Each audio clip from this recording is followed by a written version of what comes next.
Nithyananda Paramashivam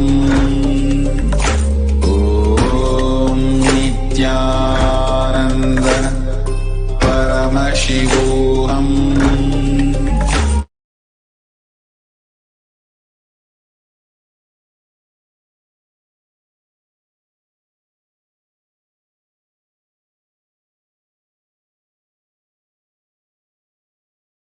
Yes, I have to get the doctrine and the doctrine understand and clarity of so holistic that you and I worship I am. Yes. Now please be seated in a meditative space of gratitude and deep restful awareness. The first doctrine is Sadguru Vandana. Now please take some flowers in your hands and close your eyes and offer the flowers as long as you speak. Again, the mantra. Nithyanandam Paramashivam Kevalam Jnanamurtim Dvandvanikam Ganasadusham Tattvasyadilaksham Ekam Nityam Vivarasaram Sarvati Sakshibhutam Bhavavidam Trigunarahitam Sadgurum Namami. The next topic is Guru Parampara. Now please take some flowers in your hands and offer the flowers at Swami's feet in the mantra. Nithyanandeshwara Paramashiva-Samarambha Nithyanandeshwari Parashakti Madhyama Asmadacharya Pariyanta Vande Guru Parampara. The next topic is Now please take some flowers in your hands and close your eyes and offer the flowers at Swami's feet in the mantra. Lala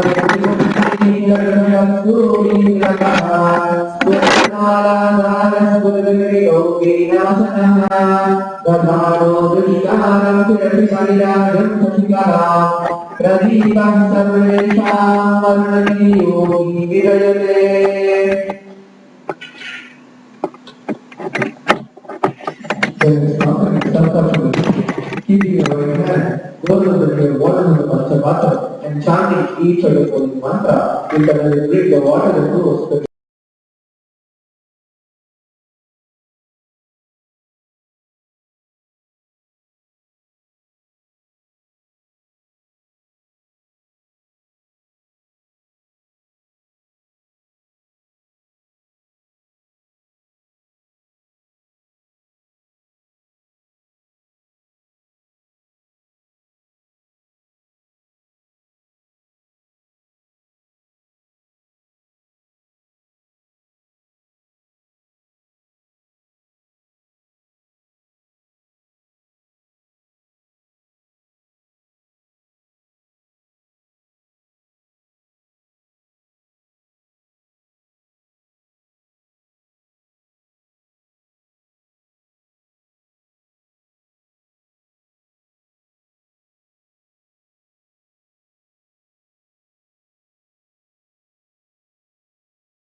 Om Om ईशानमूर्धय नमः ओम ह्रीं तत्पुरुषवक्त्राय नमः ओम अघोरदेय नमः ओम ह्रीं वामदेवगुह्याय नमः ओम सद्योजातमूर्तये नमः ओम महामृदयाय नमः ओम ऐं शिरसे नमः ओम शुकाय नमः ओम ऐं कवचाय नमः ओम नेत्रेभ्यो नमः ओम अस्त्राय नमः. Sankalpa. Now keeping the akshata in your left palm and close it to the right palm and keep both the hands on the right thigh. Chant the following mantra and then drop the akshata down in the north at the end of the mantra.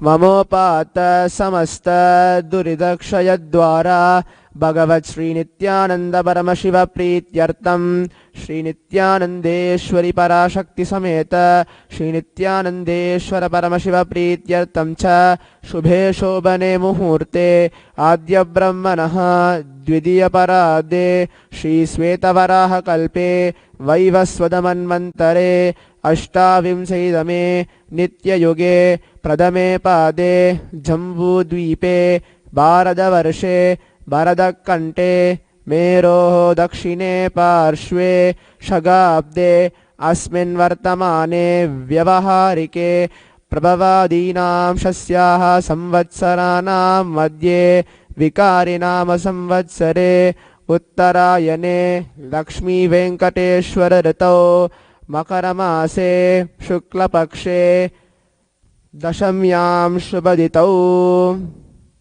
Mangalavasara Yuktayam Rohini Nakshatra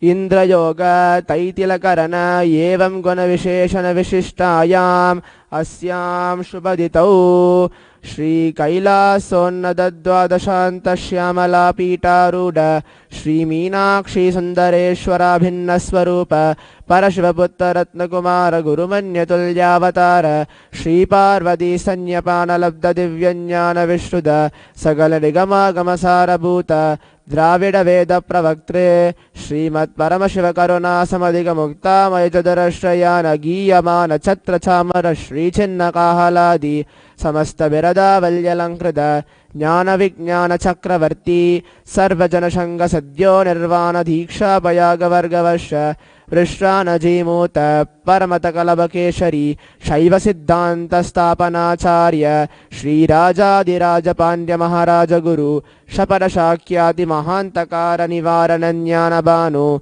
Dikshana Nirharga Dvajochedana Purvaka Shrimad Vrashabadvajastapaka Shaiva Samaya Kartre Sarvagnya Pitaruda Shri Jagatguru Shri Jnana Sambandha Deshika Swami Vagisha Sundara Manikya Vachaka Swami Nam Avatara Bhuta Shri Jnana Sambandha Swami Punarudrata Shyavala Pita Sarvagnya Pita Dradavadyuttara Dushatama Guru Mahasannidhanam Kailasa Paramparagata Adi Arunachala Sarvagnya Pita Guru Mahasannidhanam Kailasa Paramparagata Adipita Sarvagnipita Dhyanapita Mata Guru Mahasannidhanam Kailasa Paramparagata Kanchi Kailasha Sarvagnipita Trayastrimshaduttara Dashatatama Guru Mahasannidhanam Saksha Shri Paramashiva Samudbhuta Kailasa Paramparagata Vaivasvatamanu Ikshvaku Harisandra Bhagirata Shri Ramachandra Surasena Idyadi Anavachinna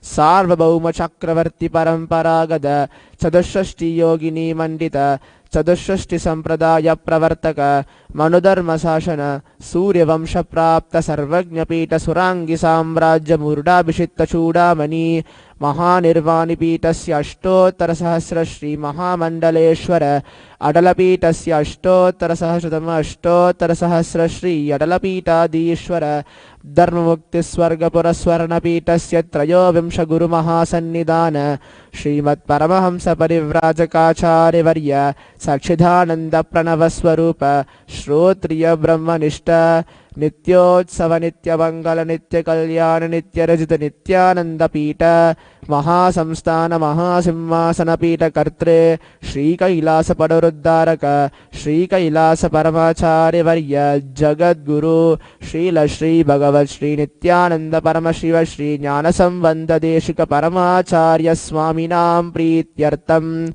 Tesham Padaravindayoho Bhakti Siddhyartam Gurukripa कटाक्ष सिद्ध्यर्थं क्षेमस्थैर्य वीर विजय आयुरारोग्य ऐश्वर्याणाम् अभिवृद्ध्यर्थं धर्मात् काममोक्ष दुर्विध फलपुरुषार्थ सिद्ध्यर्थं समस्त दुरितोपशान्त्यर्थं समस्त मंगलावाप्यर्थं भगवत् श्री नित्यानंद परमशिव प्रसादेन सकुटुम्बस्य ज्ञानवैराग्य जीवन मुक्ति प्राप्त्यर्थं श्री नित्यानंदेश्वरी पराशक्ति समेत श्री नित्यानंदेश्वर परमशिव अवतार भूत श्री सर्वदेव देवी स्वरूप भगवन् श्री नित्यानंद परमशिव प्रत्यक्ष पादुका पूजां करिष्ये। श्री नित्यानंदेश्वरी पराशक्ति समेत श्री नित्यानंदेश्वर परमशिव पूजां च करिष्ये। Wash your hand with the water in the Panchapatram. Om Apapasprishya.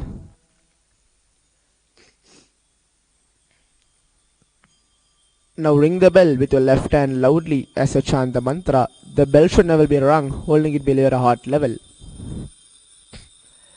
Om Agamartantu Devanam Gamanatantu Rakshasham Ghantanadam Karomyado Devata Vahadalanchanam Ghanta Devata Bhyo Namaha.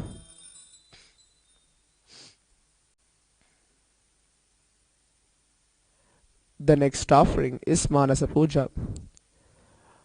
Om Hradbatmamasanam Dadyat Sahasrarachyutam Hridaihi Padyam Charanayo Dadyat Manastu Argyam Nivedayet Tena Mritena Machamaniyam Snaniyam Tena Chasmridam Akashadadvam Vastram Syat Gandasyat Gandatatvakam Chittam Prakalpayet Pushpam Tubam Pranan Prakalpayet Dejastatvancha Dibartam Naivedyam Syat Sudam Buddhi Anahadadvanirkanta Vayutatvancha Chamaram Sahasraram Bhave Chatram Shabdadadvancha Geetakam Nirtrimindriya Karmani Sanchalyam Manasastada Sumekalam Patmamalam Pushpam Nana Vidham Tada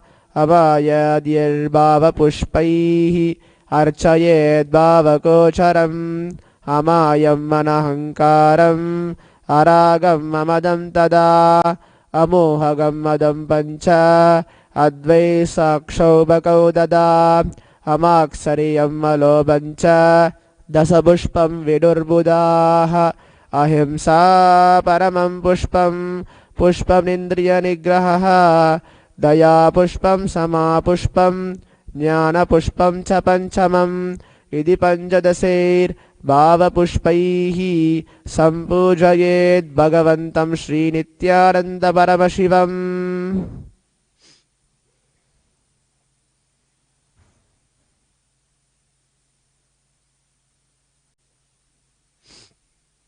The first offering is asanam.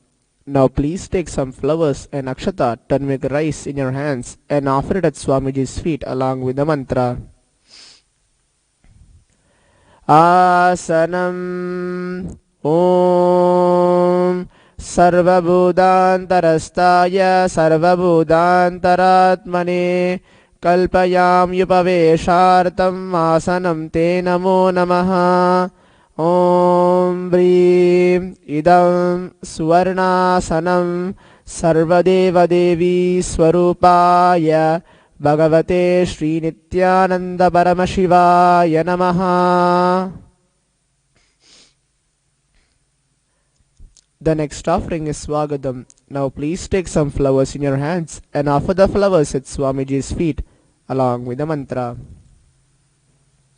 Om Shantadva Sarvakritritvad Bhavot Paratikaranat Shiva Ukto Mahatantra Mantra Vidbhis Sadha Shivaha Tasmai Shivaya Gurave Vitaraga Kalaya Vai Ameyatva Kanantoyam Ajajva Prakrikititaha Yasya Darshanam Icchanti Deva Swabhishta Siddhaye Tasmai Te Parameshana Swagadam Swagadam Prabhu अद्य मे सफलं जन्म जीवनं सफला क्रियाः स्वागतं यत्त्वया तन्मे तपसां फलमागतम् ॐ ह्रीं सर्वदेवदेवी स्वरूप भगवन् श्रीनित्यानन्द परमशिव स्वागतं सुस्वागतं ते.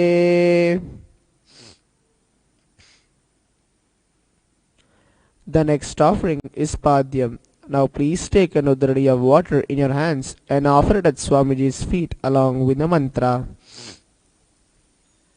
Padyam Om Jagbhaktilesha Samparkat Paramananda Samplavaha Tasmai Te Parameshana Padyam Shuddhaya Kalpayet Om Vrim Edatpadyam Sarvadevadevi Swarupaya Bhagavate Shri Nithyananda Paramashivaya Namaha. The next offering is Arghya. Now please take the conch in your hands and offer the Arghya at Swamiji's feet along with the mantra. Arghyaha Om Durvakshdasamayuktam Bilvapatram Tataparam Shobhanam Shankapatrastam Grahanagyam Maheshwara Om Vrim Esho Arghyaha Sarvadevadevi Swarupaya Bhagavate Shri Nithyananda Paramashivaya Swaha. The next offering is Achamaniyam. Now please take an udradi of water in your hands and offer it at Swamiji's feet along with the mantra. Achamaniyam Om Mandakinyastu Yadvari Sarvapapaharam Shubham Grahanachamaniyam Tvam Maya Bhaktya Niveditam Om Vrim Idam Achamaniyo Sarvadevadevi Swarupaya Bhagavate Shri Nithyananda Paramashivaya Swada.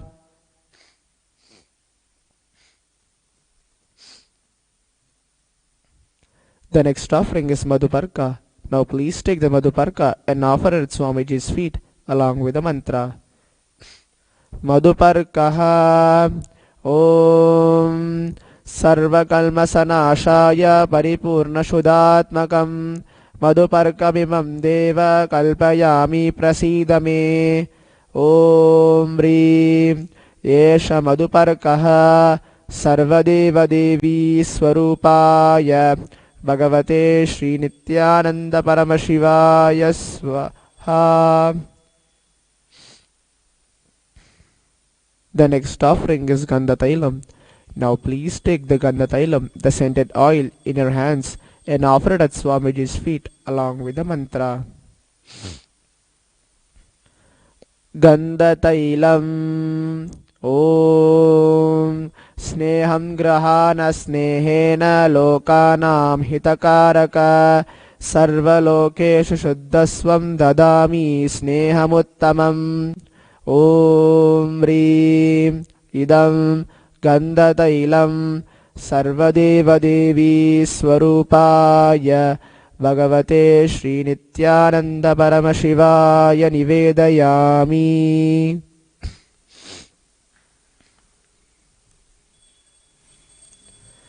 The next offering is Naniyam. Now please take an udradi of water in your hands and offer it at Swamiji's feet along with the mantra, and please ring the bell as you do so.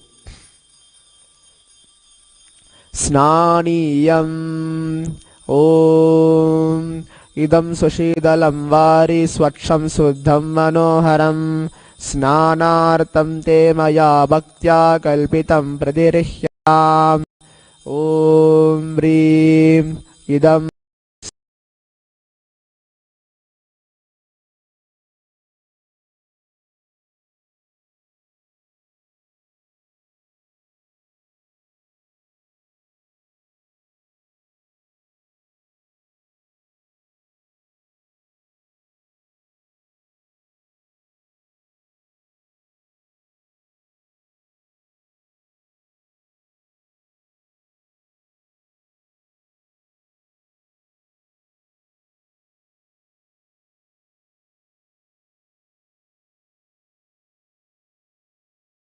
वरन विज्ञाय वाचस्ते कल्पयाम्यहम् ॐ ह्रीं इदं वस्तोत्तरीयं सर्वदेवदेवी स्वरूपाय भगवते श्रीनित्यानन्द परमशिवाय निवेदयामि.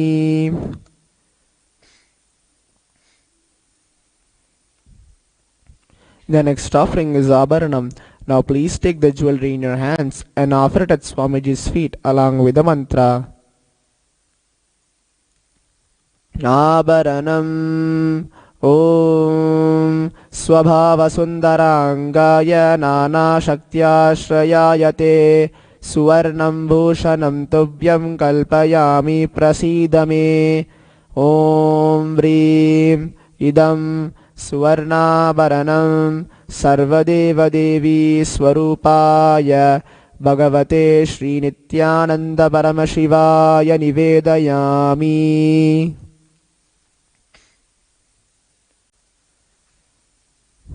The next offering is Gandha. Now please take the sandalwood paste in your hands and offer it at Swamiji's feet along with the mantra. Gandha Om Shariram Tena Janami Cheshtam Naiva Cha Maya Nivetitan Gandhan Pradirihya Vilipyatam Om Vrim Esha Gandha Sarvadeva Devi Swarupaya Bhagavate Shri Nithyananda Paramashivaya Namaha.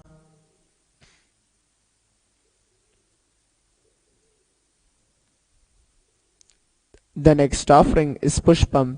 Now please take some flowers smeared with sandalwood paste in your hands and offer the flowers at Swamiji's feet along with the mantra.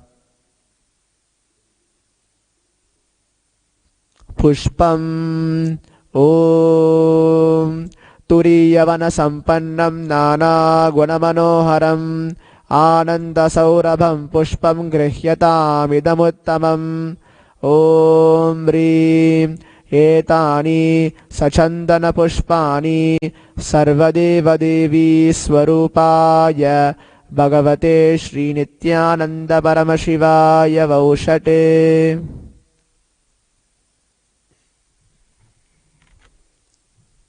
The next offering is Bilva Patram. Now please take the Bilva leaf smeared with sandalwood paste in your hands and offer it at Swamiji's feet along with the mantra. Bilva Patram Om Amratodbhavam Sri Vriksham Shankarasya Sadha Priyam Bilva Patram Prayachami Pavitram Te Sureshwara Om Vrim Etani Sachandana Bilva Patrani Sarvadeva Devi Swarupaya Bhagavate Shri Nithyananda Paramashivaya Vaushate.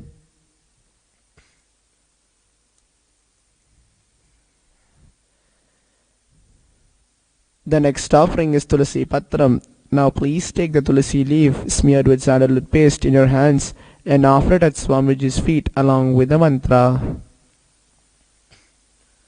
Tulasi Patram Om Namaste Bahurupaya Varadamurtaye Paramatmane Swaha Om Vrim Idam Sachandana Tulasi Patram Sarvadeva Devi Swarupaya Bhagavate Shri Nithyananda Paramashivaya Namaha.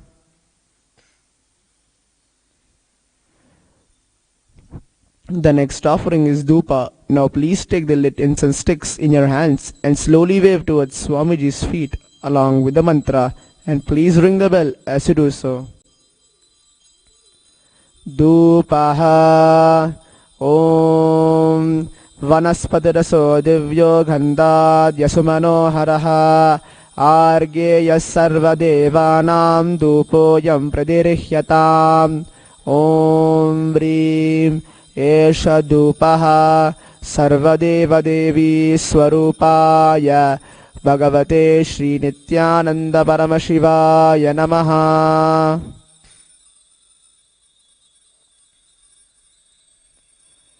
The next offering is Deepa. Now please take the lit lamp in your hands and slowly wave towards Swamiji's feet along with the mantra, and please ring the bell as you do so. Deepaha Om Suprakasho Mahadīpaha Sarvakrastya Nirapaha Shabahya Brantarajyodir Deepoyam Pradirihyatam Om Vrim Esha Deepaha Sarvadeva Devi Swarupaya Bhagavate Shri Nithyananda Paramashivaya Namaha.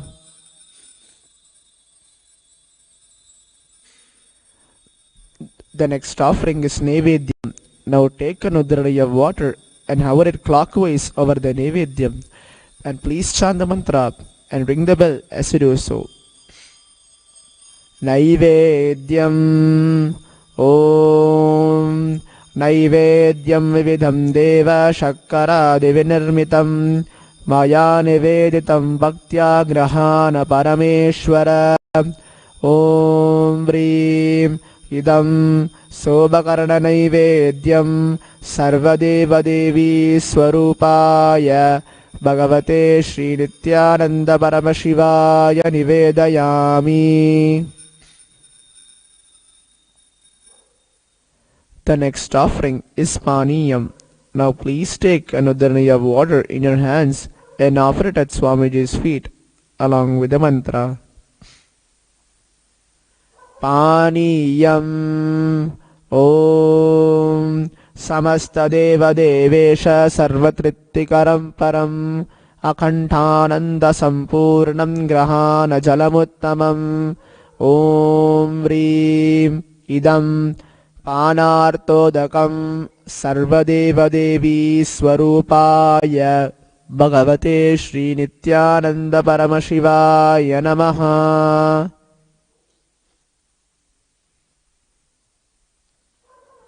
The next offering is Punarachmaniyam. Now please take an udrani of water in your hands and offer it at Swamiji's feet along with the mantra.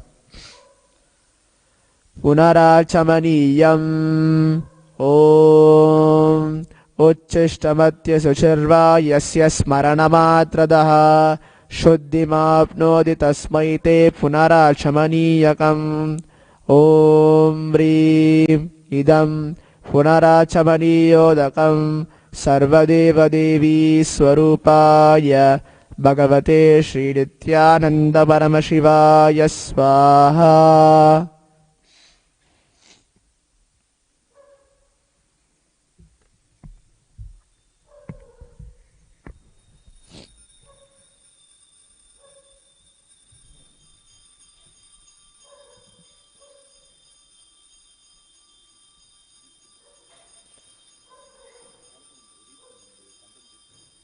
The next offering is Aratrikam.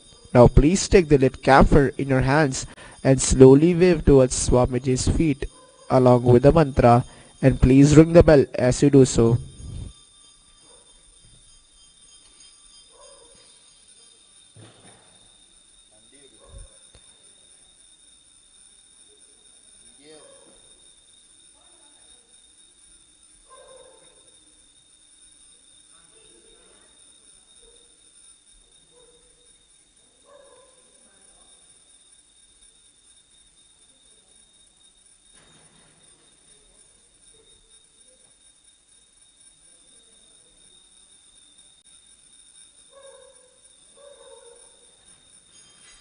Aratrikam Om Vrim Esha Deepamala Sarvadeva Devi Swarupaya Bhagavate Shri Nithyananda Paramashivaya Namaha.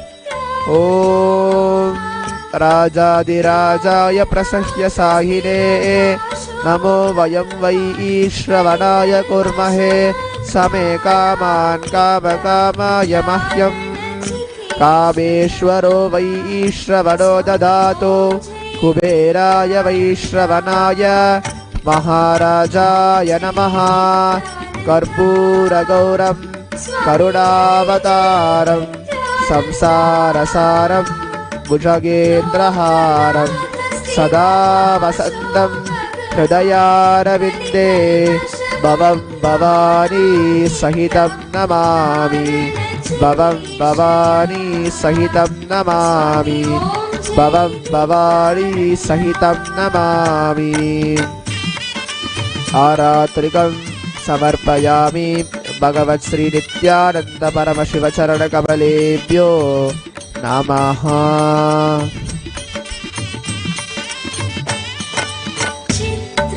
The next offering is Puspanjali. Now please take few flowers in your hands. Close your eyes till the end of the mantra and offer the flowers at Swamiji's feet at the end of the mantra.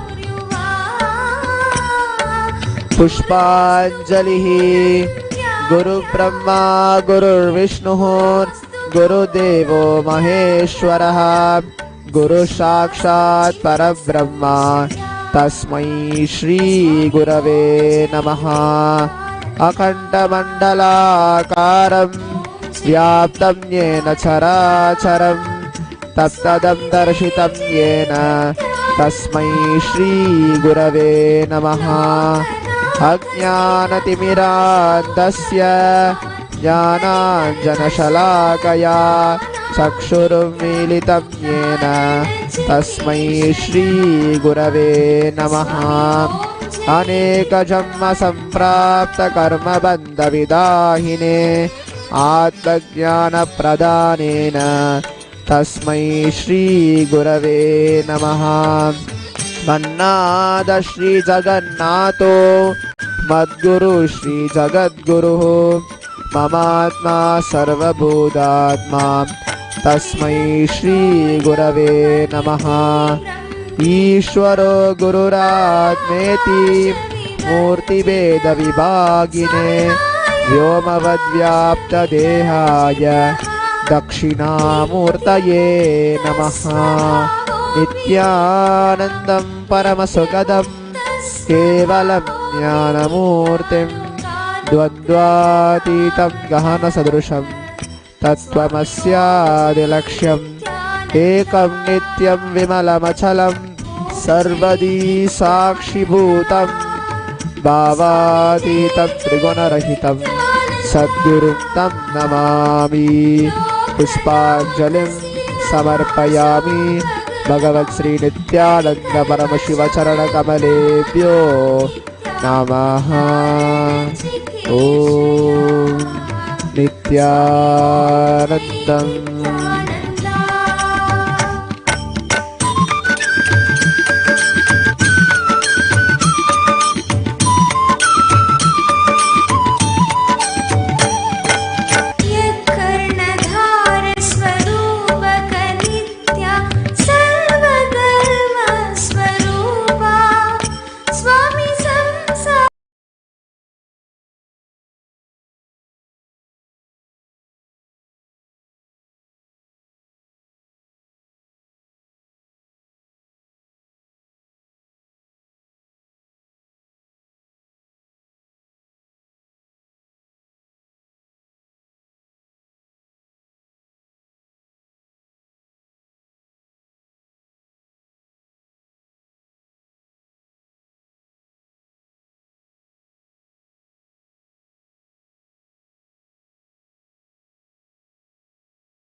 Nityanand Swami की जय।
नित्यं मन्त्रं नित्यं यन्त्रं नित्यं तन्त्रं नित्यं सर्वं नित्यं मन्त्रं नित्यं यन्त्रं नित्यं तन्त्रं नित्यं सर्वं तपोयज्ञदानादिभिः शुद्धबुद्धिर्विरक्तो नृपादे पदे तुच्छबुद्ध्या परित्यज्य सर्वं यदाप्नोति तत्त्वं परं ब्रह्म नित्यं तदेवाहमस्मि तपोयज्ञदानादिभिः शुद्धबुद्धिर्विरक्तो नृपादे पदे तुच्छबुद्ध्या परित्यज्य सर्वं यदाप्नोति तत्त्वं परं ब्रह्म नित्यं तदेवाहमस्मि नित्यं मन्त्रं नित्यं यन्त्रं नित्यं तन्त्रं नित्यं सर्वं नित्यं मन्त्रं नित्यं यन्त्रं नित्यं तन्त्रं नित्यं सर्वम्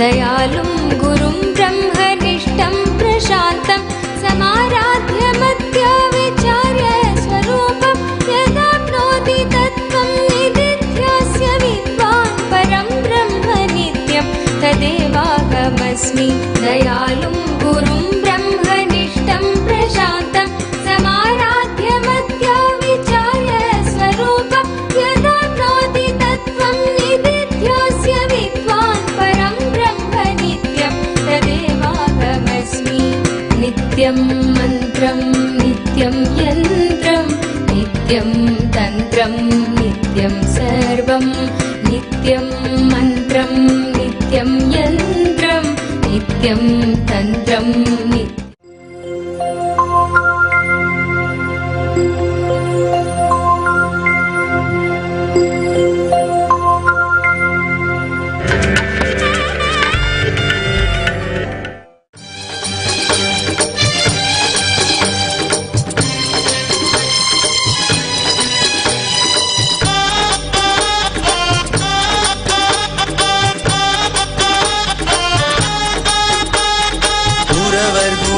நுழைந்தாண்டி அந்த கோமாட்டி எச்சில் விழைந்தாண்டி குறவர் குடிசை நுழைந்தாண்டி அந்த கோமாட்டி எச்சில் விழைந்தாண்டி துறவர் வணங்கும் புகழாண்டி அவன் தோற்றத்தை பாடி அடிங்கடி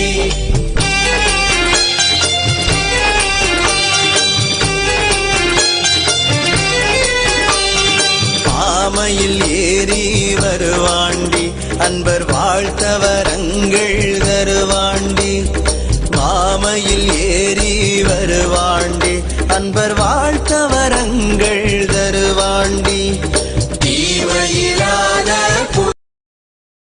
புகழாண்டி அவன் சீர்த்தியை பாடி அடிங்கடி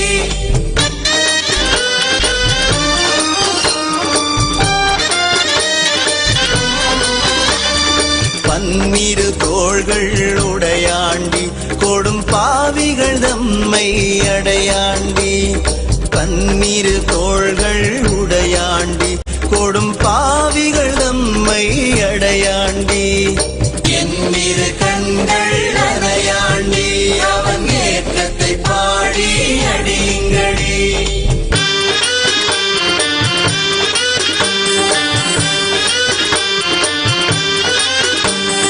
வேங்கை மரமாகி நின்றாண்டி அந்த வேடர் தமையலாம் வென்றாண்டி வேங்கை மரமாகி நின்றாண்டி அந்த வேடர் தமையலாம் வென்றாண்டி தீங்கு சூரனை கொன்றாண்டி அந்த தீரனை பாடி அடியுங்கடி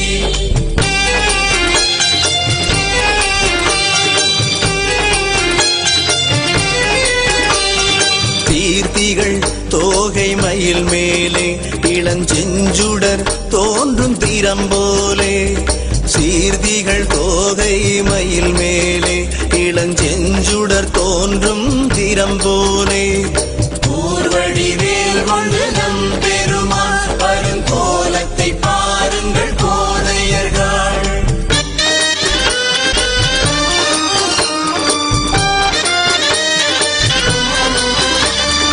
ஆறு முகங்களில் புன்சிரிப்பும் இரண்டாறு புயந்திகள் அற்புதமும் ஆறு முகங்களில் புன்சிரிப்பும் இரண்டாறு புயந்திகள் அற்புதமும் தீரு பரஞ்சுடர் வண்ணமும் ஓர் திருமேனியும் பாருங்கள் வெள்வளைகாள்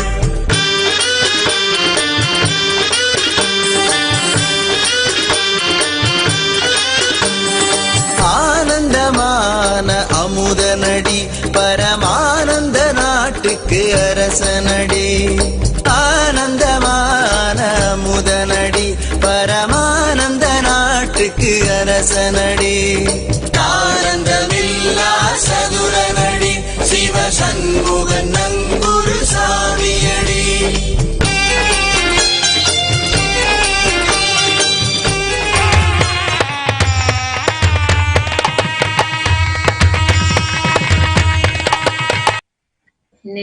नित्यानन्दं परमसुखदं केवलं ज्ञानमूर्तिं द्वन्द्वातीतं गगनसदृशं तत्त्वमस्यादिलक्ष्यम् एकं नित्यं विमलमचलं सर्वदी साक्षिभूतं भावातीतं त्रिगुणरहितं Sadgurum tam namami. Nithyanandam, welcoming all the viewers, those who are watching us live through Nithyananda TV, through Facebook Live, YouTube Live, Twitter Live, through Kailasa TV, through Hinduism Now TV, and through Enlightened app. Welcoming all of you for this segment of Morning Satsang. Before we move ahead, for this special segment, I just wanted to remind a little bit gist, which I could catch it, what Swamiji shared with all of us yesterday. Talk to Paramashiva. I think that was the best part which I could catch it and I wanted to have always is talk to Paramashiva. He is literally sitting inside you. All you have to do is, see, every single day, if you just watch out your life, you're continuous chattering with yourself. Either you are talking outside or you're talking inside. But instead of doing that, talking to yourself, Swamiji says you literally feel more and more garbage inside you, more and more dirt inside you because the powerful cognition never happens. The best way to live life, talk to Paramashiva. 2-3 days you will see when you started to talk, the first realization, will happen that he is real. The experience of Paramashiva, that he is real, sitting inside you, listening to you, talking to you. He's available for you, manifesting through you. When we do that, simply your life will be so easy. How? You will just start manifesting powers which Paramashiva is manifesting. The state, the space, the powers, superconscious being, and the space of SHRIKAILASA itself will just get awakened inside you. You will realize that, yes, it's real. Paramashiva is real, available for you, manifesting through you. When you inhale, you should know it is directly coming, touching his body and coming. You're literally inhaling him. Swamiji said that Arunagiri Yogeshwara himself taught this technique to him. And even now, Swamiji literally knows that Paramashiva is real and Paramashiva is manifesting through that body. Swamiji always, one thing that Swamiji says, that I'm not here to prove that I am God. He already knows that. But he's here to prove that you are God. The experience of Paramashiva is awakening inside us, which is already there. We need to experience, we need to realize. That is something really amazing. No one does that. No one tells you that you are God. No one tells you that you are Paramashiva. No one makes you experience the highest dimension of you. Swamiji is doing this persistently. I myself have seen the transformation in my own life. And many of the viewers, those who are watching, those who have listened to Swamiji or met Swamiji, or any way if you are connected, you all know the transformation, the cognition about ourselves has changed significantly. Before meeting Swamiji, the cognition which I used to keep for myself, I used to feel very low about myself. Especially when I was about to get married. There were many people who rejected me by saying that you have a dark complexion and we don't want such girl to be married to them. I felt very low inside me. That was one of the cognition. I felt, oh God, I'm not good enough for people to even get married me. But the very cognition about myself changed when I met Swamiji. Because the beauty is never outside, it is always inside. The cognition changed completely. And I would say from the young age, from the childhood, Swamiji is always worshipping the feminine consciousness. As per Sanatana Hindu Dharma, feminine consciousness is always worshipped. Females, women, were always worshipped as Devis. And we know many examples where just by their will, just by their chastity, the victory, they have even gone beyond this planet Earth. If you talk about Satyavan and Savitri, she literally stopped sun just because of her chastity. So the cognition which every woman carries, that matters. How you hold yourself, what you think about yourself.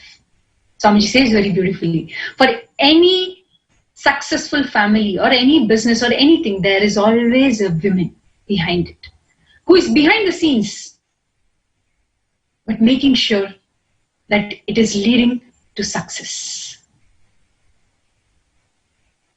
If we just go to our history, we will see the way Devis, the way females, the way women are worshipped. It's just amazing. And Swamiji has ensured that when he came down to planet Earth, not only he is worshipping, not only he is empowering that aspect. Swamiji always says, I do follow Shaivism, but personally I am a Shakta, Devi worshipper. And from childhood, Swamiji has been worshipping Devi. And Swamiji has made sure that his daughters, all the sannyasis, all the grahastas are empowered with that. Swamiji always says, you are gods and goddesses who are living in this human body. With that cognition, when we have started living, we know Paramashiva is literally sitting inside us. We are experiencing that. This contribution of Swamiji to the world, I think it's just remarkable, and everybody will remember for this. Empowering women, mental health, making sure that women mental health is taken care. Women are empowered. So today's segment for all the beautiful women, for all the feminine consciousness, Devi herself. And I have all the women here from Nithyananda Sangha, literally those who are living as Devis. So we all are here. I would like to actually introduce the panelists today for Nithyananda TV. Manitya Bhaktikananda Swami, a Purna Sannyasi of Nithyananda Order. Magyanatma Swami, a Purna Sannyasi of Nithyananda Order. And I have Ma Nithyanandita and Ma Tattvapriya. And myself, Ma Bhakti Priya. So we all are here on Nithyananda TV, presenting this beautiful dimension of feminine consciousness, which Swamiji has empowered, raised, and made us as a leader. Before we move ahead, let us directly hear from Swamiji what he says about women. That one, I think I can say, well, that video is so special that whenever we watch it, it just opens our eyes. And that gives us the courage, the confidence, the real strength of feminism. So without a delay, let us watch Swamiji. Rain per month is supposed to happen. Between Purnima to Purnima, 3 rains should happen every month. Karpudai pendirkor malai, Vedam odum vediyarkor malai, Sengol valaya sengananakkor malai.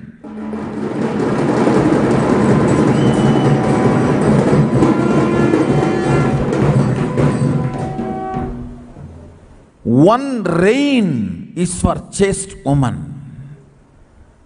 How come? Chaste woman can be responsible for rain? Maybe it's a concept to keep the social stability. No. Man is logic. Words are his power. Woman is emotion, her breathing is her power. Understand? Chaste breathing is a command given to cosmos. A pure Pandit, a pure Vedic Pandit,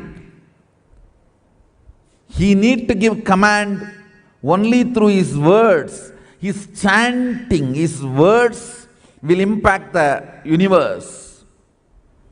A chaste woman, her breathing will impact the universe. Understand?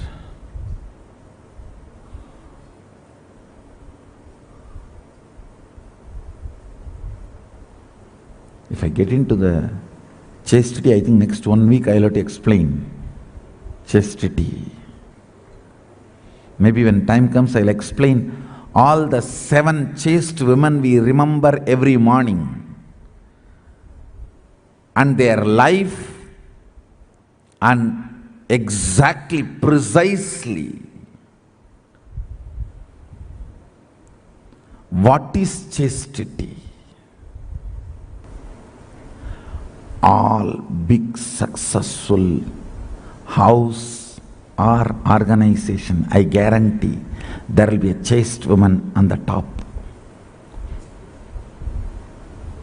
Maybe behind the screen, behind the scene, there will be a chaste woman who keeps the things together. Understand?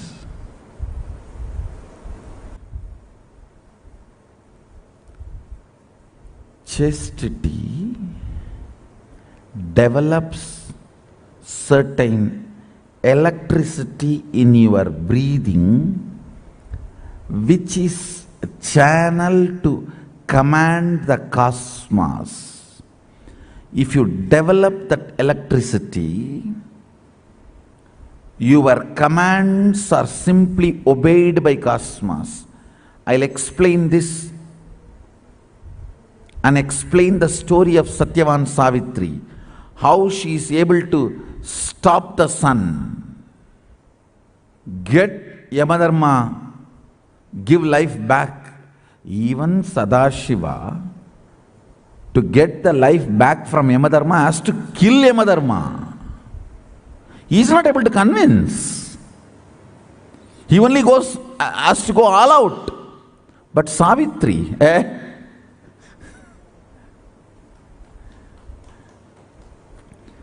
chaste woman seems to be more powerful than a Shiva Bhakta. Understand? Even Markandeya has to go and hug the Shivalinga.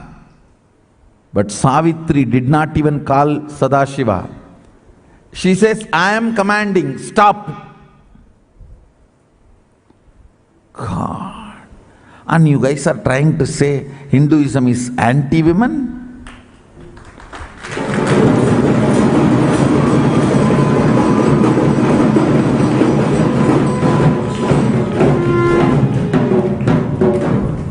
Which religious shastra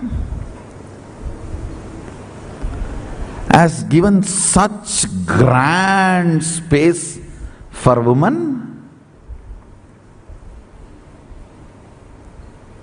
I tell you, if you have a chaste woman in your life, I am not saying it should be only your wife relationship, even as a sister. Because chastity is a quality which radiates in all relationship, not just in one relationship. A chaste woman will be amazing mother, amazing sister, amazing daughter, an amazing administrator. Because it is ability to convert lust into relationship. Chastity is the alchemy process of converting lust into relationship.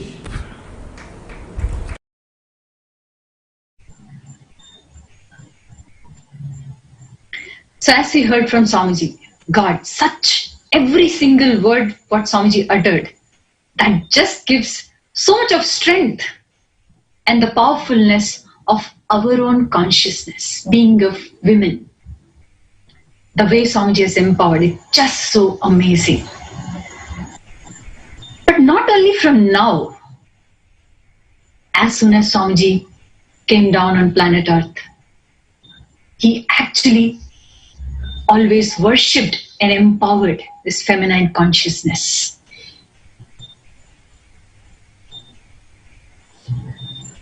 We should hear directly from, actually I want to call Ma Bhaktika Swami to come forward and share how Swamiji has been worshipping feminine consciousness right from his childhood. Nithyananda Ma? Nithyanandam. Nithyanandam, to all the NTV viewers. Yes. An incarnation starts radiating what he stands for from day one. And the worship of the sacred feminine is one of the core principles of Sanatana Hindu Dharma. In the Avatara Leela, in the life of Bhagavan, the worship of the sacred feminine started from day one. The first recorded darshan that young Bhagwan had is at around the age of 9. You're about to see. Yes, at around the age of 9, young Bhagwan had the darshan of none other than Parashakti herself. And the darshan was inside the Arunachaleshwara temple, which is one of the world's largest Shiva temple in Tiruvannamalai in South India, which is Bhagwan's own birthplace, where he assumed the human form. And just from that vision, he carved the form of Parashakti that he saw in a soapstone. And that is what you're seeing today in front of you right now. This Parashakti has been preserved till date and receives worship at the hands of Bhagavan even till date. Yes, this Parashakti is not only part of the childhood archives of Bhagavan, but she also continues to receive worship from him.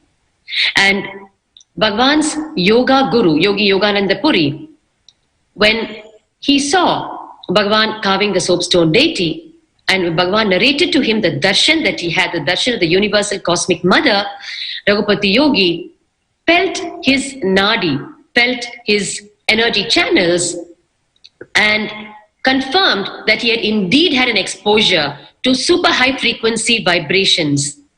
An age-old technique, a traditional technique in Hindu Dharma to find out if your body has been, if your system has been exposed to a very high frequency darshan or not. So through that traditional method, he felt the energy channels of Bhagavan and confirmed that he had indeed had a super high frequency darshan. That was the first darshan of the universal cosmic mother to Bhagavan. And what you see now in front of you is a darshan of the Shri Chakra. The Shri Chakra or the Shri Yantra is a two-dimensional cosmic representation. It's a two-dimensional representation of the entire cosmos. And Bhagavan had a darshan of the Shri Chakra at around the age of 10. Inside the Arunachaleshwara temple once again. And what did he do immediately after that? He ran home and picked up a copper foil and started etching the sacred geometric form that he had just seen. And his Vedanta and Tantra and Sri Vidya Guru, Mata Vibhutananda Puri, whom you're also seeing now along with Bhagavan in the photograph, she caught him etching on the copper foil and asked him what he was etching. And he said, well, I do not know, but I saw the sacred form as a darshan when I was inside the temple today. And when Mataji Kuppamal, Mata Vibhutananda Puri, saw it, she got the shock of her life because she realized that he was carving the Shri Yantra, the Shri Chakra itself, with no reference drawing whatsoever, with just the darshan that he held in his inner space. And she explained to him what it was that he was drawing and explained how even veteran temple architects cannot reproduce this form without a reference drawing. And she actually bowed down to him and immediately initiated him into the great science of Sri Vidya and the sacred Shodasi mantra, which are the central core of object and central mantra in the worship of the universal cosmic mother. And this yantra is still very much available in the childhood archives of young Bhagavan. What you're seeing now is Bhagavan around the age of 15 in Tiruvannamalai in the Arunai Nayaki Amman temple. Arunai Nayaki Amman is none other than the army general of Devi Parashakti herself when she slayed the demon Mahishasura. And this powerful temple is in Tiruvannamalai, Bhagavan's birthplace. And it is one of the temples where Bhagavan, along with his friends, playmates, whom you are seeing in the picture, used to visit very often and do the alankar, the decoration for the deity. And this decoration was done by Bhagavan himself, the sandalwood paste alankar that you're seeing in front of you. And just before he did the first ever alankar decoration to her, Devi Arunanaki Amman appeared to him in his dream and also appeared in the dream of his friend Sampath, who is the first boy sitting on the right hand side. appeared to both of them and revealed her true form behind her robes. So it would enable them to prepare for the Alankar most effectively. And they had just had a discussion the previous day night that we do not know her original form. We've only seen her behind all the grand robes. And nevertheless, they prepared with whatever they had. But Devi revealed herself to them the previous day night, appeared in both of their dreams, which they both shared to each other the next day morning in the most shocking exchange in their years of being together. And now what you're seeing in front of you is around the years of 1995 to 1999, when Bhagwan was in the Ramakrishna Mutt. This was when he was in the Kanchipuram branch of the Ramakrishna Mutt in South India, Tamil Nadu, where he celebrated the festival of Navaratri, the 9 nights dedicated to the Universal Cosmic Mother, where he celebrated it, and he actually made these deities. These deities are handmade. There were no deities of worship in that branch. He actually handmade them and made the Navaratri 9-day festival such a grand occasion in the village of Kanchipuram and the surrounding villages, and actually took them in procession. And he had all the village people vying with each other that Devi should visit their village first. And here you are seeing on 7th November 2000, the historic first ever Chandi Homa, the Homa to Chandi Devi, the Universal Cosmic Mother, performed personally by Bhagwan himself in Tiruvannamalai, after he finished his Parivarajaka, his spiritual wandering of 9 years, and re-entered South India, Tiruvannamalai. This was performed in the Rajarajeshwari temple in the mountain path in Tiruvannamalai, which happens to be exactly opposite where the current temple monastery complex, our Tiruvannamalai, Arunachala, Adi Arunachala, Arunagiri Yogeshwara Sarvagya Peetham is located. Here you can see a wonder in this. What you're seeing circled in white is the form of Devi herself appearing in the fire ritual. In the fire, you can see the Trishul. You can see the Trishul very distinctly, and therefore you can make out the form of Devi seated so majestically. The Trishul is on her right, appearing and receiving what Bhagwan is offering into the fire. That was a powerful Chandi Homa he performed in the Rajarajeshwari temple for the prosperity of the entire temple. And then this is the second historic Chandi Homa that happened in the Kaundapadi village in Tiruchengood between 9th and 11th of January 2001, when Swamiji had established the first temple by then on the sacred banks of River Kaveri. And at that time, he used to visit all the surrounding villages and perform pujas, homas, give spiritual healing to thousands of people, causing miraculous life restoration for them. And this is one of the Chandi homas that he did. It was a 3-day grand festival. You can see Swami himself as the Universal Cosmic Mother seated on the ultimate, on the 11th of January, the concluding day of the Chandi Homa. And this is once again in Sangagiri, which is a very famous Amman temple, a Devi temple, near Tiruchengood on the sacred banks of Kaveri, where Bhagwan was established at that time, where he used to go and offer worship and meet the people in all the surrounding villages.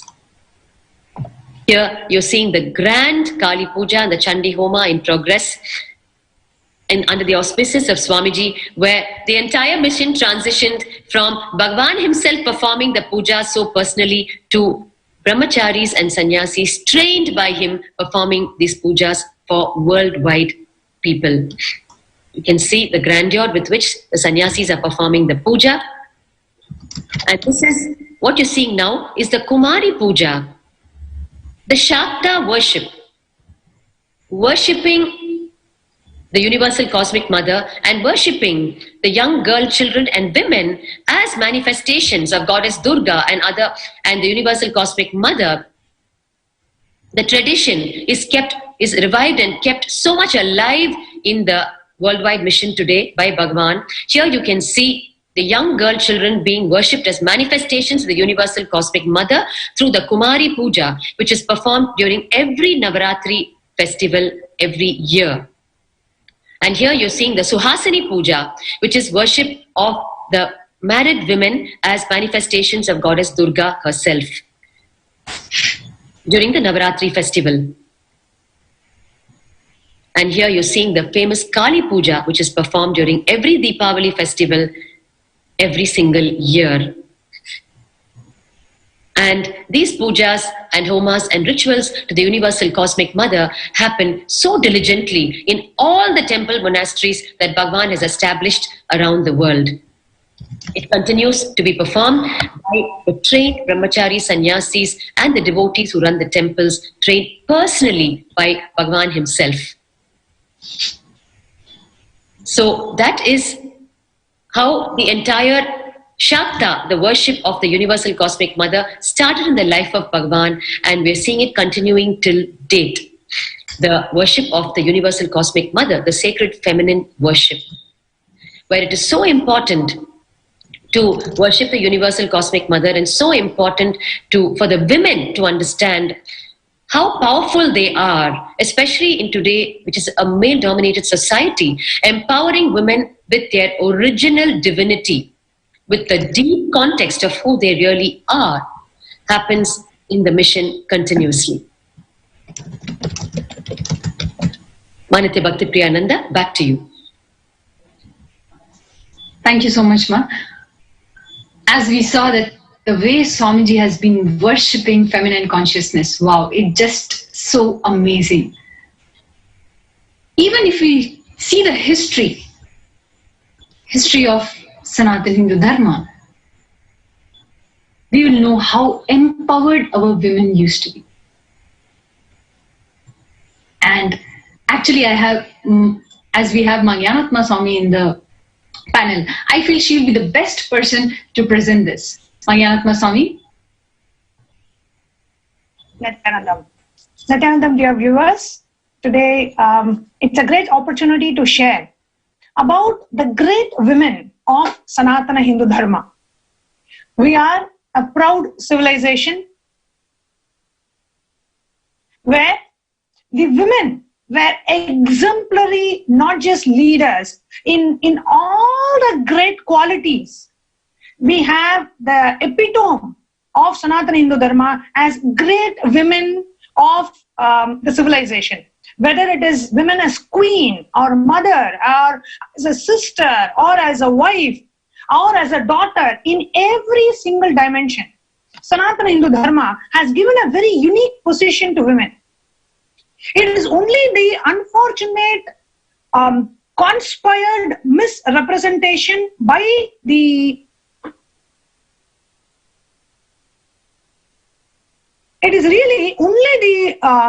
conspired misrepresentation by the British, where we as people of this civilization, we were made to believe that Hinduism discriminates women.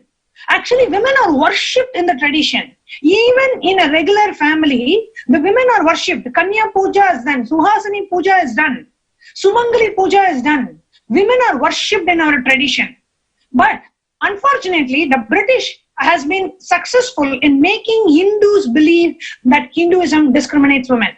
So today, I want to take a few minutes to bust that myth and share about a few examples of the great women of Sanatana Hindu Dharma, the great women of the enlightened civilization of SHRIKAILASA.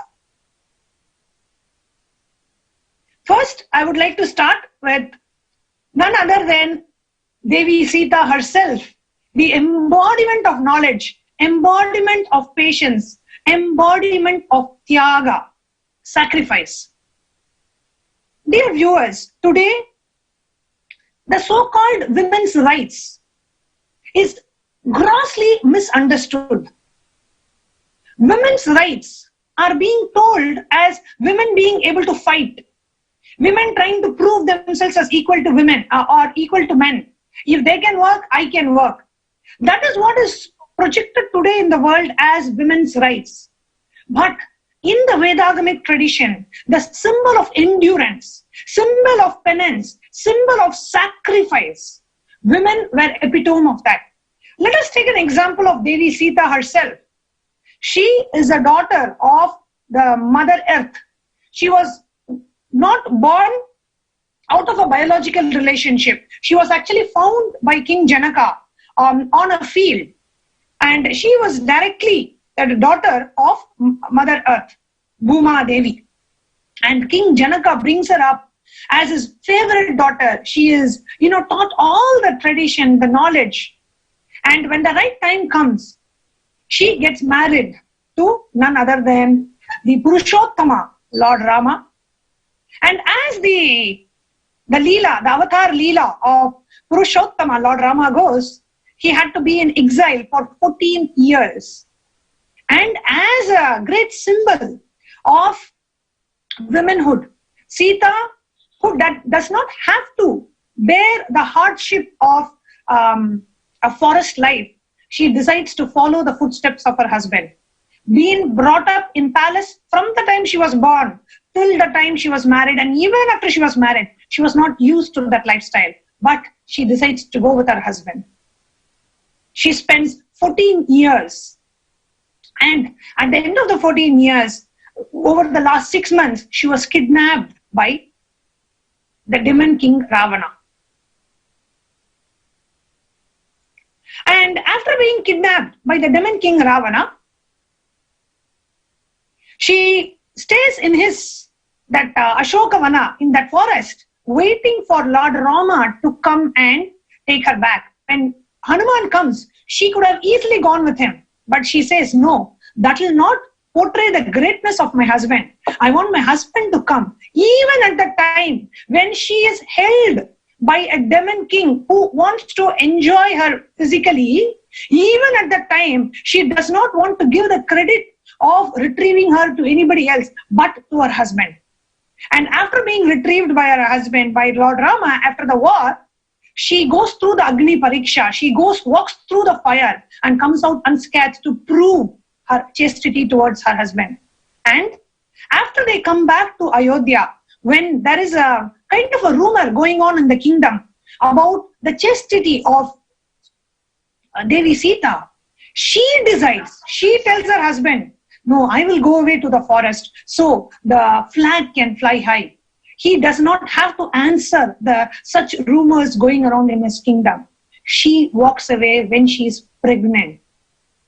This is the epitome of sacrifice, dear viewers, and she is the epitome of Vedic women who understands the needs of the society, who understands the need of the hour, and ready to sacrifice their personal pleasures, ready to sacrifice her life, and ready to sacrifice her beloved husband, who's none other than Lord Rama himself, and decides to go. And for the rest of her life, she stays in the forest, in the ashrama of Lord Vishwamitra, of Lord, of the sage, the great sage. So, and she gives birth to 2 children, brings them up so beautifully, and ensures that they come back and rejoin their father, Lord Rama, gives beautiful birth to Lava and Kucha.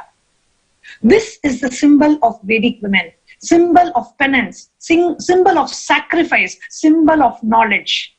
And the Vedagamic tradition has always given the highest respect to women. The next example that I would like to share today is that of Queen Draupadi. Queen Draupadi enjoyed a beautiful sakabhava with Bhagavan Sri Krishna. She had a beautiful friendly relationship with Bhagavan Sri Krishna, which helped her endure all the difficulties that she had to endure in her life as the queen of the Pancha Pandavas. And it was because of Draupadi that the great war of Mahabharata happened. It was because she was disrobed in the court of King Dhritarashtra. She bore even that insult that she had to go through. She bore that insult. And she ensured the righteousness, the righteous side wins. She lost her 5 children in the great Mahabharata war. In spite of that, she stood by the side of Dharma. She stood by the side of Bhagavan Sri Krishna. She endured all the difficulties. Dear viewers, this is where I want to bring your attention. women are seen as a symbol of patience, symbol of knowledge, symbol of sacrifice in the Vedagamic tradition. In today's world, when we are talking about the women's rights, women are known for their symbol of patience and endurance. It is not a make or break relationship. Today the husband says something or the boyfriend says something, I break the relationship and I call it women's rights. No. Women are known to bring the family into the path of righteousness. The next, I would like to give an example of none other than Devi Meenakshi herself. Devi Meenakshi was a symbol of the perfect administration, being a queen, which was not common in those days. Her father, Malayadhuja, did not have a child, so he does the Putra Kameshti Yaga, and out of that yaga, out of that fire ritual, comes a beautiful daughter, and that is Devi Meenakshi. So he trains her in all the, warfare. He trains her in administration. He trains her how to fight, how to do horse riding. And she was the perfect queen India has ever seen. Of course, she's an incarnation of Devi Parvati herself. She gets to marry Lord Sundareshwara, who's none other than Lord Paramashiva himself, who comes and resides with her in Madurai as she rules the great Pandya kingdom. So the Vedic women are a symbol of great administrators. Vedic women are a symbol of great penance, sacrifice, tapas, knowledge, and endurance and patience. That is what is the symbol of Vedic women.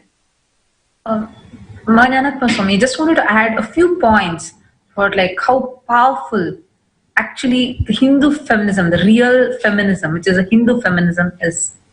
Because right now what we just saw examples who are testimonials of what virtues women as Hindus had. We saw how, like today, all we understand for feminism is to fight for equal rights with men, where you already put men in a higher pedestal and you are trying to fit yourself into their shoes. And which is why so much of conflict is there today.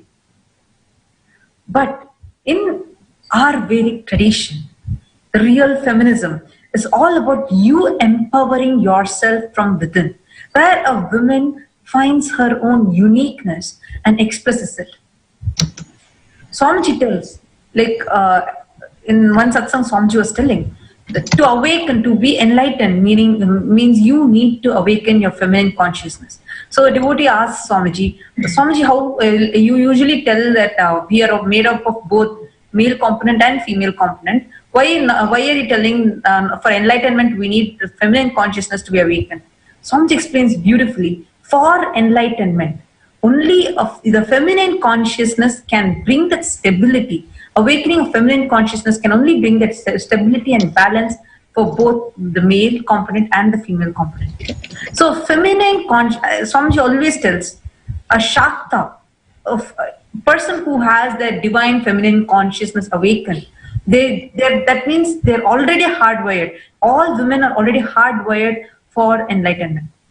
When all such great things once prevailed in Hindu women, but today we are seeing so many statistics where women are really going through a lot of discrimination, trying to fight for their rights, being persecuted.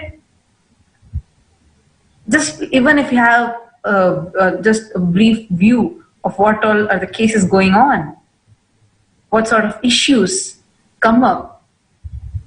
We are seeing a lot of these issues are related to rape cases, violence on women, and where women are belittled, where women are trying to continuously fight for their rights, try to achieve their freedom.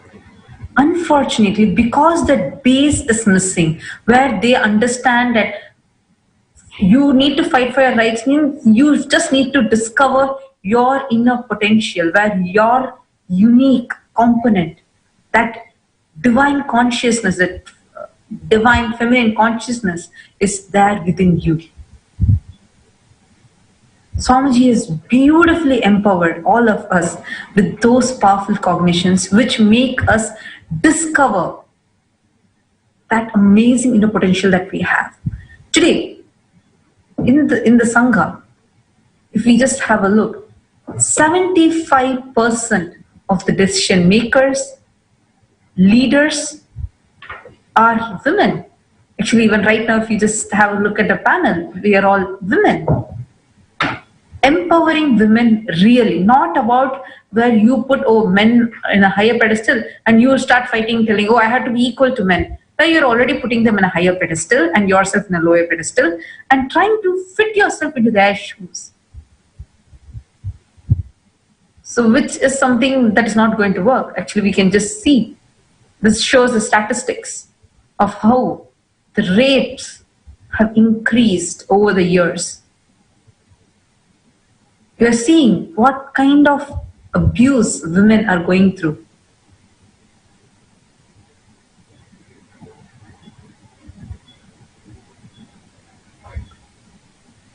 All these statistically show how the rapes have increased, how the harassment has increased, all these just for women. Actually, you all can see all the statistics that's being projected in front of you all. And what we need to understand is today, in the name of gender equality, in the name of feminism, in the name of women empowerment, everything is reduced to mere comparison of the cerebral opportunities that we get. It is no more awakening from within. Everything is just a mere fight for equal cerebral opportunities. You get to be a CEO, I get to be a CEO, and that's exactly how the whole thing is going. We are just fighting for something that's so small, where we have forgotten what our actual potential is. I would say the best experience that I have had today as an 18-year-old, I can simply know that no matter how many men can come and stand in front of me, no matter whoever comes and stands, even during this persecution, I know even if it is my so-called father that is standing and threatening me, I know I cannot be shaken. And that is the best empowerment. No one needs to come outside and try to convince, because today what actually empowerment is has been so, the meaning is so diluted. Today for people outside, if some woman is, we say awards, special sports woman award, they try, even woman does one thing, then immediately go praise her for that. No, it is just, what we actually need is not compassion from people. We don't need sympathy from people. We don't need people to say, you're doing great, you're a woman as a woman. No, that is a very passive way of instilling insecurity and instilling low inner image within us. The best empowerment that I have had as a woman, and I am sure that every single sannyasi here has, is the ability to know what we are. We are not going to say I'm equal to men, equal to them, this. No. We know we are Paramashiva. We know we are Parashakti. And that is the best empowerment, because that awakens the strength within every woman, the extraordinary intelligence within every woman to stand for herself, for who she is, with confidence and with grace and without being shaken. That is why today, what even as unfortunately, who is claiming to be our father, when he is standing in the media, in the public, and bringing disgrace, bringing the whole morality down, I would like to show you all the videos. It is in Tamil, but everyone should know that it is these kind of morons that need to be really removed and cleaned. Actually, one of the main reasons, right, why the way the harassment and everything is increasing. The main reason is the cognition itself that they have about women is so low. That's why just because women are there, here we are actually empowered. But just because we are here, they're trying to label us in very abusive, vulgar Exactly. terms. Actually, we all can see right now in the video.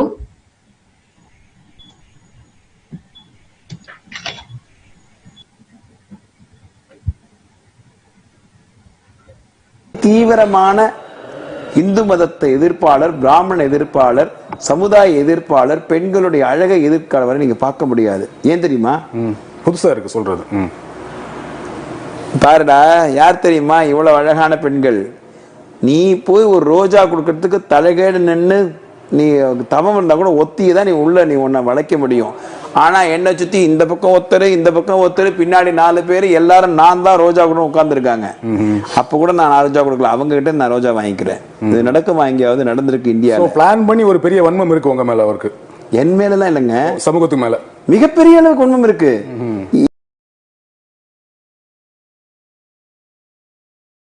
பெண்கள் சன்னியாசிகளாக இருக்கக்கூடியவர்கள். அப்படி சன்னியாசிங்கிற போது ஒரு மரியாதை நமக்குள்ள வருது இல்லையா? ஒரு பெண்ணை பார்த்து கையெடுத்து கும்பிடணும் சாதாரணமாவே. அதுவும் சன்னியாசிங்கிற போது மரியாதை இருக்கணும். நாங்க மா அப்படின்னு சொல்லி அழைக்கிறோம்.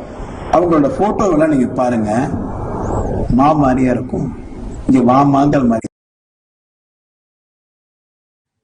You all can see in this video.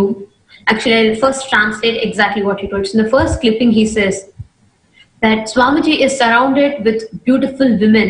Outside in the normal society, men even feel afraid to give one rose to a woman. But here, not just they waiting to get roses from Swamiji, women waiting to get roses from Swamiji, but women give roses to Swamiji. I would like to add, and okay, before going to that, I'll say even what he's saying in the second video clipping.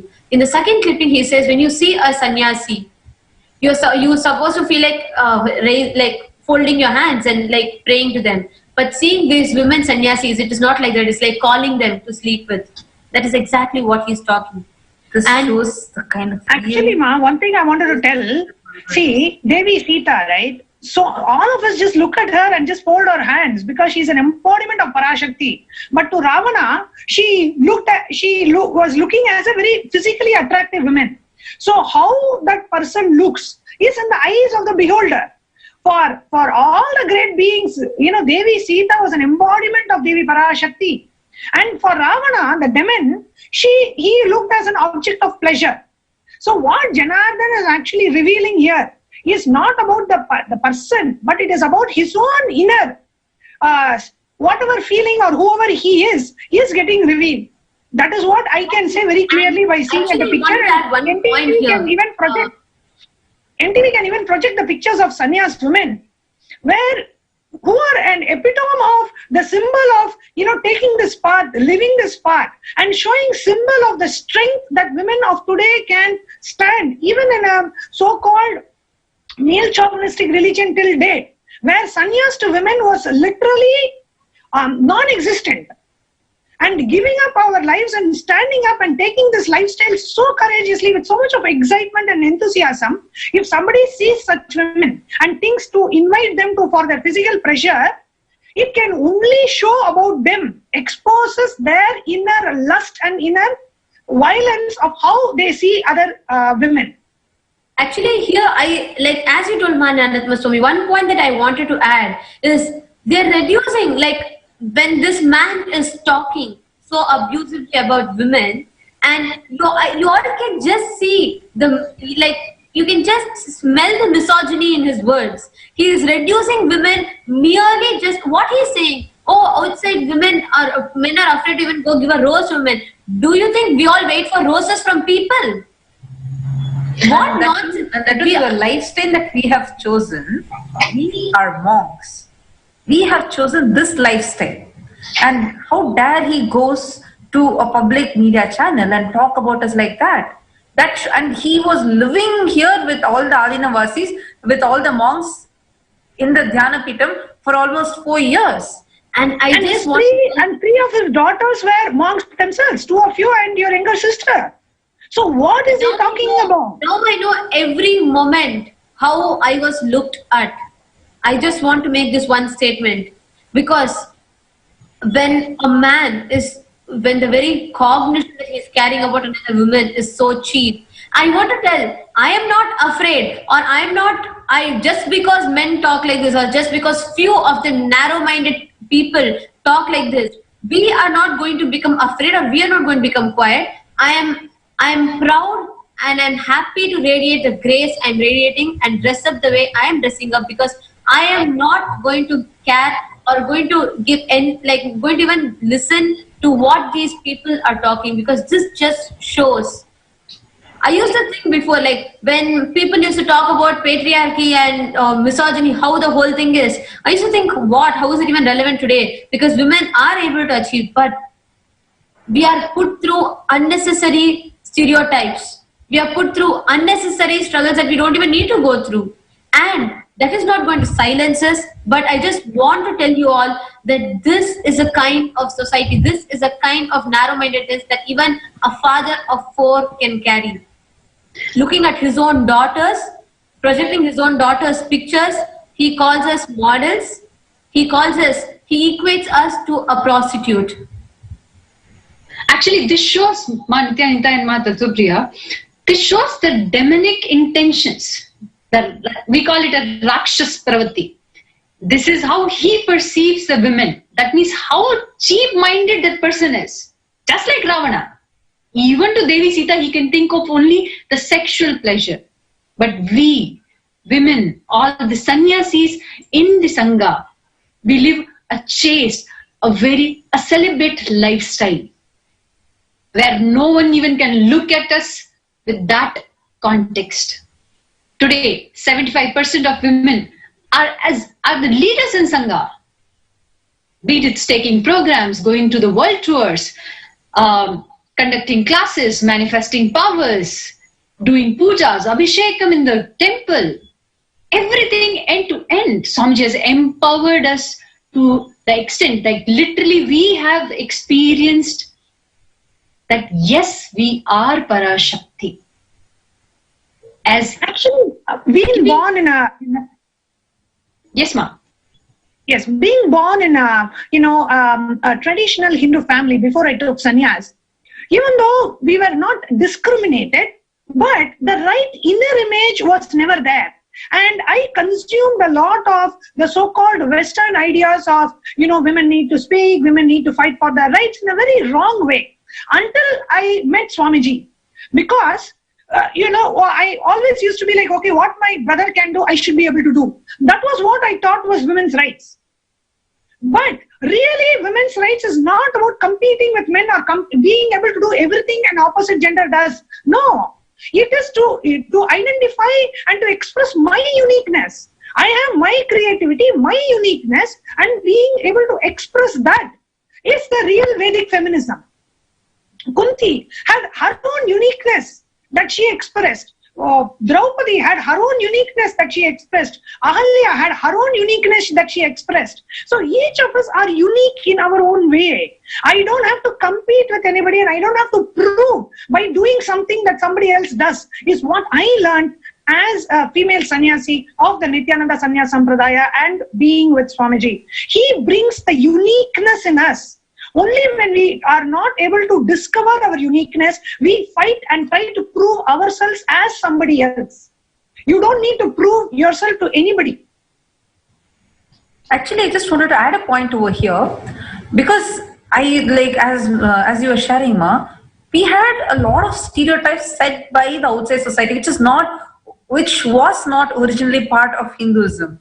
But people from the Western world, like we have all this persecution that we have gone through, a lot of these unnecessary concepts have been added into Sanatana Dharma and polluting it and corrupting it. Like, for example, it's a very, many people actually believe women cannot do any rituals.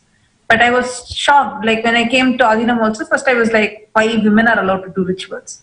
Only then I understood it. According to Agamas, there's a separate time given for the Rudra Kanyas to perform rituals in the temple, and during that time, no other person will even be there. No other person will come into the worship altar, and nobody will do any kind of an offering over there, but the Rudra Kanyas will be doing.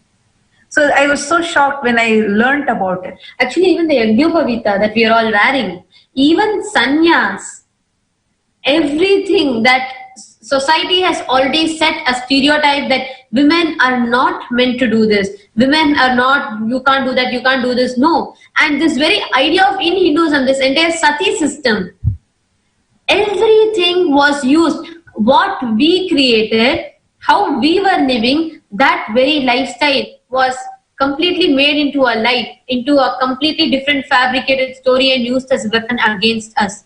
We were never, actually what they did, it is like we all knew the power that, and there was no concept, actually this entire concept of men, women was not there in the past.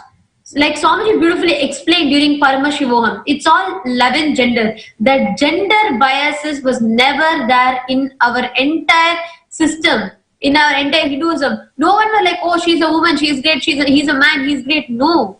People knew that each of them had their own uniqueness.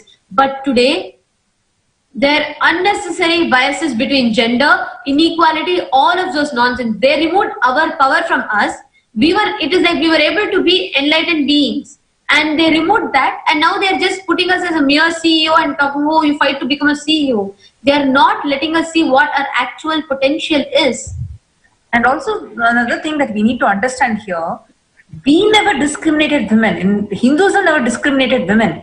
But the moment the Western society started giving awards to the first women who achieved something, because as a woman, you achieved something, you're awarded. That started bringing in the discrimination. This is something that all of us need to understand.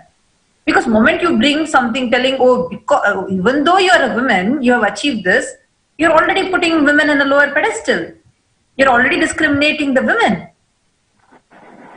And one more point I wanted to add. Women were the backbone of a stable family system in the Vedagamic tradition, in Sanatana Hindu Dharma.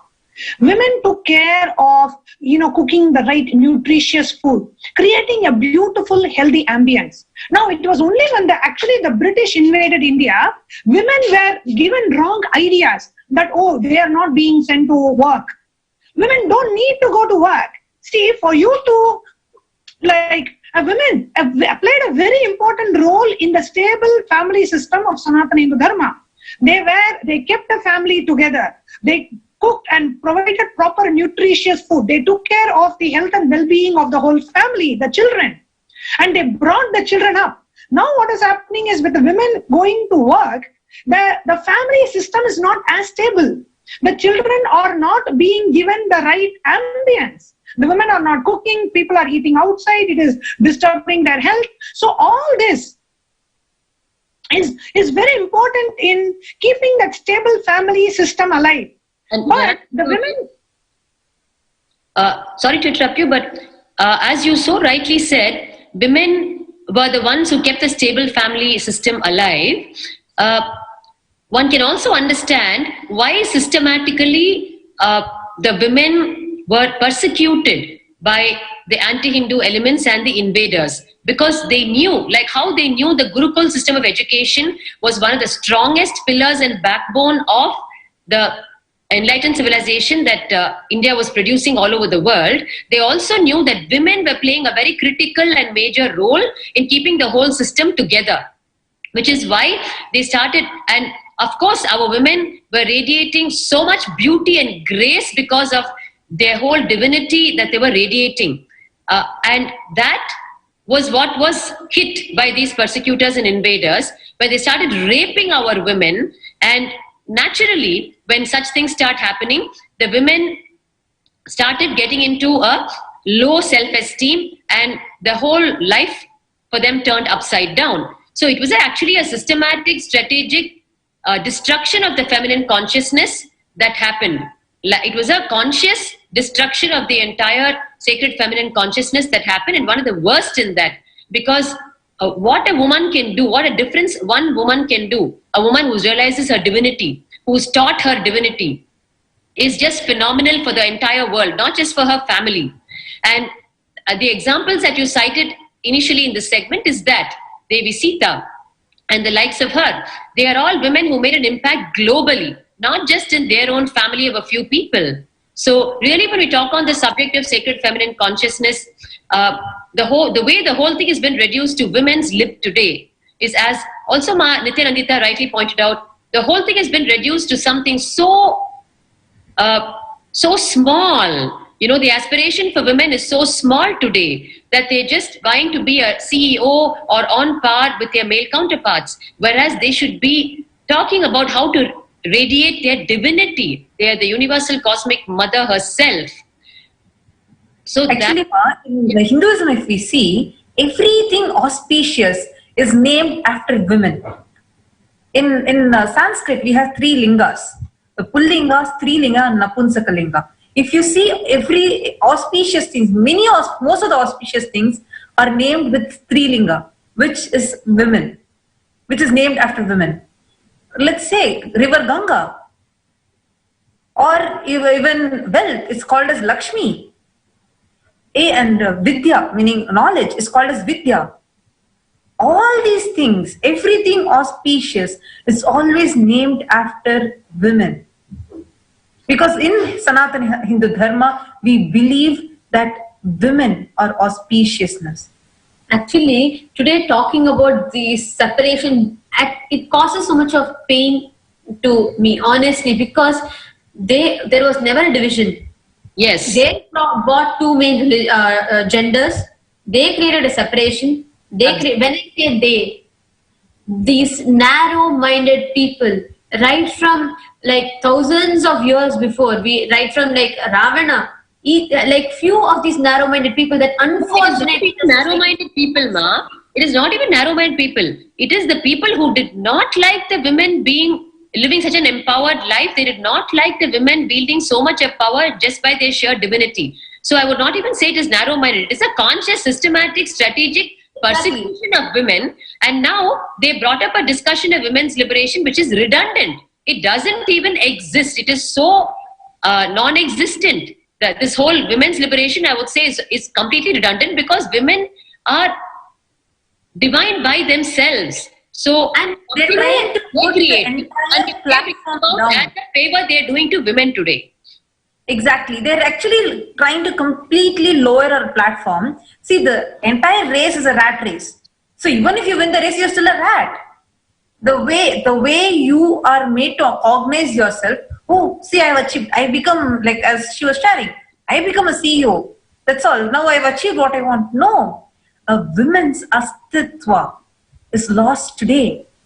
The divine feminine consciousness, the astitva that we once had, which actually held families together, which brought in so much of auspiciousness.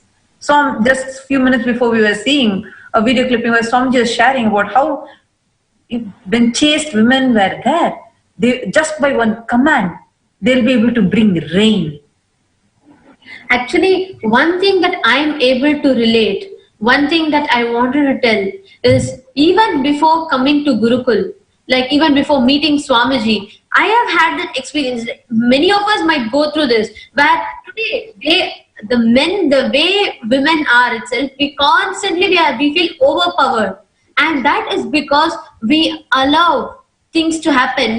When someone is ETs, or when there is some disturbance that's happening, immediately we immediately are putting the women more down. We say, oh my God, we have to protect her, she has to be safe. That is why automatically everybody is thinking, if a woman is walking alone in the night, something, whether anything is happening or not, automatically our default cognition will be, oh, something might happen. And unnecessary exaggeration. And I just remembered an example. Actually, one thing I heard, like in the Kumbh Mela at night, and she was surrounded, like she was in disguise and she was walking in the streets of Madurai. Suddenly, 3-4 dacoits tried attacking her. Immediately she fought, even though Lord Sundareshwara was there, he was also hiding behind the tree and watching this entire scene. And Meenakshi fights with all of them. Sundareshwara doesn't tell, oh, Meenakshi is a girl, so I have to go and protect her. No. He just hides behind the trees and enjoys the way how Meenakshi was fighting. Actually, one of the things that one of the main reasons responsible for the Vedic women, the Vedic feminism, being destroyed today, and the need for the revival of the women empowerment through the SHRIKAILASA Uniting Nations by the effort of Swamiji is because there are anti-Hindu elements which make it a point. And this actually happened in 2016 Kumbh Mela in Ujjain under the name of women's rights. There are certain anti-Hindu NGOs. They send volunteers to villages, to innocent women. And what these people do, these so-called NGO volunteers who are sent from anti-Hindu, sent by the anti-Hindu elements, they go village after village, call all the women and tell them that you are being discriminated. Your rights are being violated.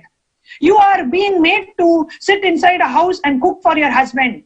You are not given the right to education. You are not given the right to work. You don't have your own money. You are dependent on your husband. So the women are brainwashed. First of all, they are not taught the proud and the pride of the Vedic feminism. Second, they are being misinformed, conspired to feel that something wrong is being done to them. So one, they break their stable family structure. Two, they encourage women to go and file cases against their family. They break the family system. Once the family system is broken, it is so easy for them to convert these women, single women, by giving them some money, converting them to other religions. This is happening as a strategy and conspiracy against Hinduism today in villages. Innocent women, people who are not educated, who don't even have the means to education. They are in villages where there are not proper educational facilities. And women are mostly trained for doing household chores and taking care of their family, taking care of children, which is a great responsibility in itself. So instead of inspiring these women to keep the whole family tradition alive, making them feel that, hey, you are the backbone of the society, you are the backbone of the family system, because Hindus, the Hindu organizations are not active in giving the right education, the anti-Hindu elements are pumping money and trying to break the stable family structure and first breaking the family, making the women feel that they are being discriminated, break the family and convert them to a different religion. This is going on as a conspiracy and witch hunt behind, by the anti-Hindu elements. We all need to be aware of this, and it is highly responsible. And SHRIKAILASA Uniting Nations has taken this up as a project for women empowerment. So I wanted to bring it up. Talking about SHRIKAILASA Uniting Nations, it is something like really inspiring, because this is an amazing opportunity we have got, where this time we can start understanding so much of content that Swamiji has spoken, Swamiji has revealed to all of us to understand our individuality. See, actually, when we find that uniqueness which is hidden inside us, that itself will empower us so much. Then we will not look for someone else to give attention to us from outside, someone else to praise the work that we are doing, someone else to even accept our existence. Because exactly. That uniqueness, that individuality will show by itself. And this opportunity where when people become part of this SHRIKAILASA Uniting Nations, for women. Yes, Priyama, you are very right about it. Like, as you said, that every person, every woman, if they realize their uniqueness, and I think Swamiji is doing that from years and years, making everyone realize their uniqueness, their divinity. The viewers, those who are watching, everyone has women around them, like as your mother, as your sister, as your wife, as your daughter, as your friends, and all the women, those who are watching. If you have this feeling of getting that you are discriminated, you are not equal, and you need to do a job and you need to be equated to men, understand, realize your uniqueness. And to realize that, to experience that, to have this powerfulness inside you, just be part of this initiative, the great contribution that Swamiji has been doing, and he will continue to do that. You can sign up for SHRIKAILASA Uniting Nations for women empowerment and gender equality. This one dimension where Swamiji has contributed so much that each of us are the testimony of that contribution. Out of all the persecution, even by we are called as prostitutes, but even then all of us are so strong and so strengthened inside the idea which we have about us, the cognition which we have about us as a Vedic women, as having a divine consciousness inside. The embodiment of Parashakti is so strong and so strengthened because Swamiji has given these powerful cognitions to us every single day and made this as our experience. All we have to do is we need to come up together. We need to understand this is the way the real feminism will get revived on planet Earth. So all the women, all the females, all the girls, those who are watching this live, sign up for SHRIKAILASA Uniting Nations for Women Empowerment and Gender Equality. Understand what is exactly women empowerment is. Sign up immediately. Be part of it. Let us all raise ourselves. Wherever you are, we all will be connected through this one unit, through this one dimension of SHRIKAILASA Uniting Nations, who is consistently working towards raising and empowering women, making sure the women mental health is taken care, the physical health is taken care, the spirituality, consciousness, everything, all about women. So, as you can see the link on your screen, sign up for SHRIKAILASA Uniting Nation for Women Health and Gender Equality, and let us be part of this great mission. Let us raise ourselves as real Vedic feminine consciousness. So with this, we'll be continuing this segment. But as of now, let's get ready to receive more and more powerful cognitions directly from His Divine Holiness Bhagavan Shri Nithyananda Paramashivam, who comes every single day through this live stream and makes sure that we are aligned to our purpose of living enlightenment. So make sure you are sharing this live stream to all your friends and family so that they are not missing it. All the women in your family, in your circle, are not missing that empowerment which Swamiji is giving. With this, chant the Mahavakya. Get ready. Let's come to the meditative space. Chant the Mahavakya. Om Nithyananda Paramashivoham. And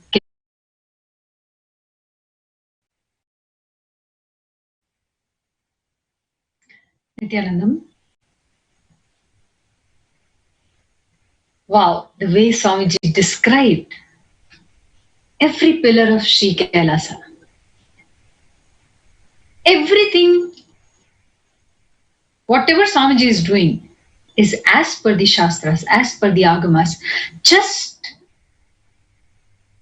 to revive that enlightened ecosystem again. Be it its Gurukul, be it its temple, be it its Goshala, library, having sannyasis. Everything is towards only one goal. Reviving and establishing the Kailasa ecosystem, the enlightened, to create enlightened civilization. As Swamiji said, that all of us should live around temple, watch satsangs from temple, because that energy field itself is different from when you watch from your house. When you watch from your home, only Guru will be there. When you watch, when you are there in the temple, Guru, Linga, and Guru, Shiva, and Devi, all three will be there. Guru, Linga, Sangha, all three will be there for all of you. That energy itself will be so inspiring, and it will literally align you towards the enlightenment. That space of SHRIKAILASA. When you breathe in that space, it just fills you with that experience of Him. If you're thinking how you can have that experience, how you can actually get it sooner, then you have an opportunity through which you can do that. And to tell that opportunity what is it, I would like to call Manitya Prematmananda Swami to come forward and share with us what is the great opportunity is there for all of us. Nithyanandamma. Nithyanandam, thank you, Ma Bhakti Priyananda. Today I have something very, very interesting to share. There is a doctor from San Diego who has been practicing medicine for many years, and he runs into an emergency situation for a family member who lives in New York. So he is diagnosing through phone, and he's telling what the problem is, and he is asking this person to go to the emergency. But the family member doesn't want to go. He says, it's the middle of the night, I don't want to go. Then what do? How does this doctor handle the situation? Here's an interesting sharing from Dr. Alkesh Patel from San Diego, California. Let's listen to him. How did you get introduced to Swamiji? So it's very interesting because I really truly believe that it was a connection of the past lives with Swamiji, because as soon as we saw him, as soon as we started hearing about him, whenever we came across his teachings and videos, it looked like we've known him for a long time. So I really believe that there is no coincidence. I came across his videos on YouTube practically 4 years ago when I was looking for enlightenment and Kundalini awakening syndrome. So I really was trying to figure out, I was more interested in learning about Kundalini awakening and Kundalini rising, and also interested in more spiritual enlightenment. So I came across these videos 4 years ago. We shared it together with my family. We all saw his videos, and it kind of, hit home, right? Because all the things that I had questioned about, it really made sense. Swamiji made it very, very clear and explaining all the things that we had questions about, particularly in medical field, being in practice for so many years, and seeing the sort of a mysterious world we live in, and all the chronic illnesses with patients and so forth. So, we listened to a lot of videos. It made sense. We had gone through almost 90% of his videos 4 years ago. And then recently, when we moved to San Diego, due to my wife's health issues, we were searching for energy healing, spiritual healing, holistic healing through food, nutrition, mind-body balance. And then all of a sudden, we came across one of the member of the Los Angeles temple who mentioned Swamiji's name, and it almost like, wow, we just reconnected again. So I really believe that we've known Swamiji for a long time, beyond this life. And so we just happen to be in his feet again in this life. But again, not by coincidence. It's purely a call. There must be a calling to be in his, compassionate and gracious presence. And so that's how we ended up being in this place. Great. And a few weeks ago, we had the Atmalinga event. Can you tell us more about a personal experience that you had with that, and what was your experiences? So again, I've heard about Atmalinga initiation and Atmalinga, but I didn't know much about it. And I started reading more about it and so forth. We do Shiva Abhishek every day in the house. But, Atmalinga is something my wife and I have heard about it many times. We kind of knew about it a little bit, but we didn't know what it really meant as far as being initiated and given opportunity by Swamiji. So when we attended it, it was an amazing energy experience. There was a group of people that were present here. It was done in my house. and the energy was so intense that I ended up having some kind of a headache, and but great feeling at the same time. It was very blissful feeling, and since then I've also been chanting Mahavakya regularly on a daily basis, multiple times throughout the day, and I've also done some healing manifestations for my friends and families and some of my patients. And recently, it was very amazing experience where right after the Atmalinga initiation process, one of my close friend and a family member had been complaining of severe abdominal pain. And it was midnight back on the East Coast, and I was giving him advice to perhaps go to the emergency room because his pain was so intense. He was in pain for a number of hours, throwing up, and not able to eat anything. And what I felt at that point was a symptom of maybe something like kidney stones, and typically we send people to hospital for hydration and some pain medication and so forth. But it was midnight, we talked about going to the emergency room. He didn't really want to go there. And at that point, I sort of immediately struck me that, listen, why don't I just do a healing manifestation? I got nothing to lose, because he didn't seem to want to go to the hospital at midnight. So I started just basically what I did is I never formally done healing manifestations, but I closed my eyes, and for about 5 minutes I was chanting Mahavakya, and I had the visual image of Swamiji, and then I had my friend or patient's image in between, and I was intensely chanting Mahavakya for 5 minutes. And I told them that I'm sending healing energy and so forth. My patient and my friend, he's like a family, and they're also very spiritual. And I told them that if any point in time the pain gets worse, that he would have to go to the emergency room, and perhaps also be seen by me tomorrow morning in the office. And so within 35 minutes, when I called back and I spoke to his wife, who's happens to be my adopted sister from South, and she said the pain is gone, right, within 35 minutes roughly.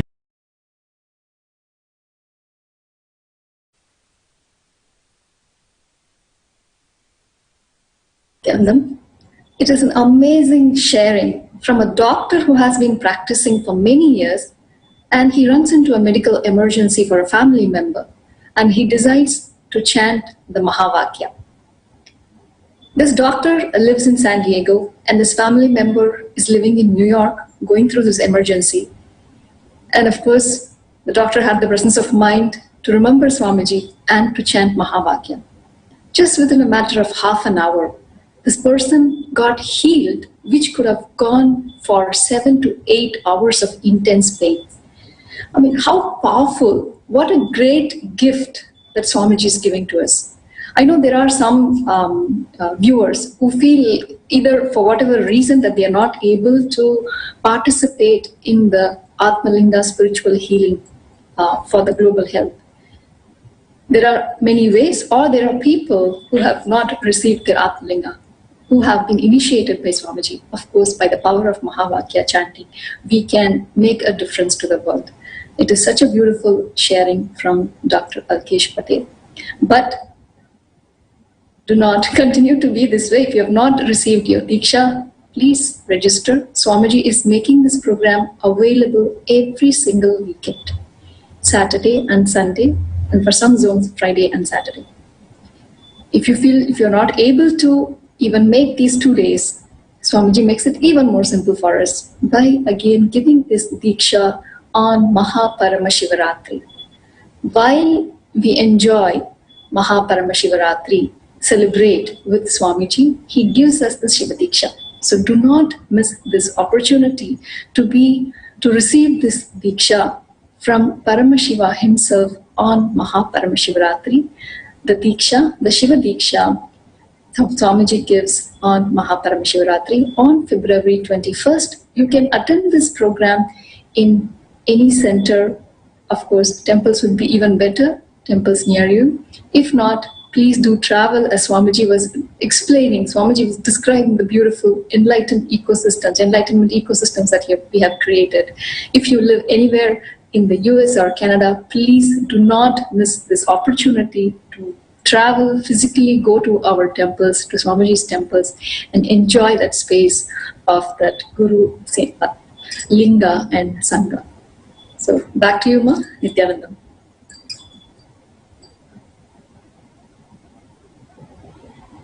Thank you so much, Ma.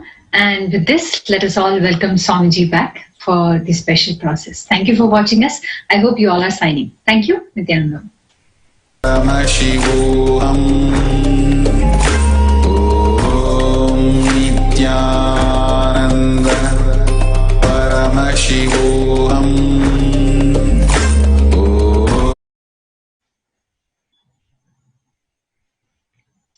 Nithyanandam, after this powerful process, let me just remind all of you what Swamiji shared with us.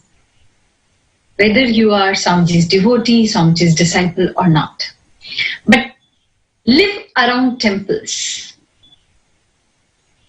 As Swamiji shared that worldwide we have multiple temples, and all the devotees have started coming and living around the temple, because actually that used to be the lifestyle, and Swamiji is literally reviving that lifestyle. Just live in this Kailasa ecosystem, whether you're a devotee or you're not, but being in that space of Paramashiva, in that enlightened ecosystem, is actually going to raise you. And Swamiji said, when you're watching satsang, watching from your home and watching from temple, if you're watching from home, it is only Guru who is there with you. But when you are in the temple watching satsang, then Guru, Linga, Sangha, all three are there. And that actually is the space of Kailasa ecosystem. The only ecosystem to revive, to reestablish enlightened civilization. So let us not miss these opportunities. If you are in the city where we have temple, move around the temple. Go to temple every day. And of course, for all the devotees, Swamiji has opened one of the beautiful opportunity that all the temples are going to be run by devotees, all the abhishekams, all the pujas we are going to do. Nothing more than literally doing abhishekam, doing puja to deity, doing alankar. I know those who are actually volunteering in the temple, they know that deities are literally alive. So living with Paramashiva, doing seva to Paramashiva, what else we need in this life? And anything you desire in your life, you want to manifest personally for you, they will just manifest. Paramashiva is literally sitting inside you and making you manifest whatever you want. So let us enjoy and live in this Kailasa ecosystem. So with this, let us get ready to enter into power manifestation session, which is, of course, once again, directly from SHRIKAILASA courtyard. Swamiji has revived and made this as a beautiful, and established this beautiful system for all of us to live and radiate powers of Paramashiva.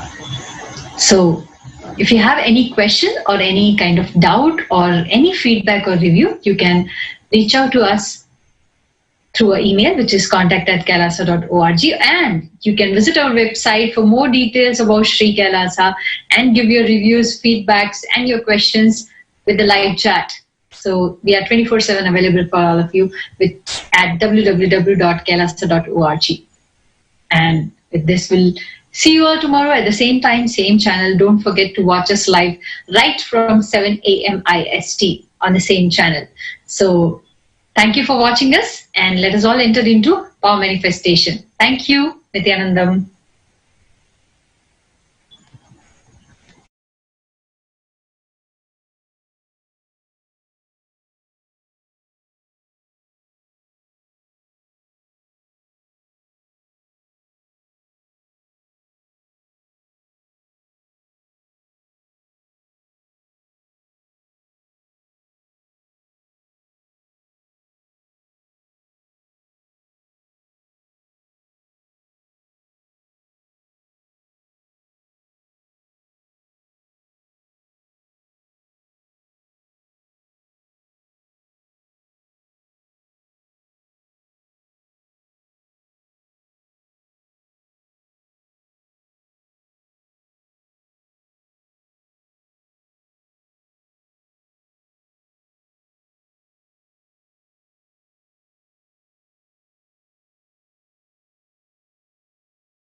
With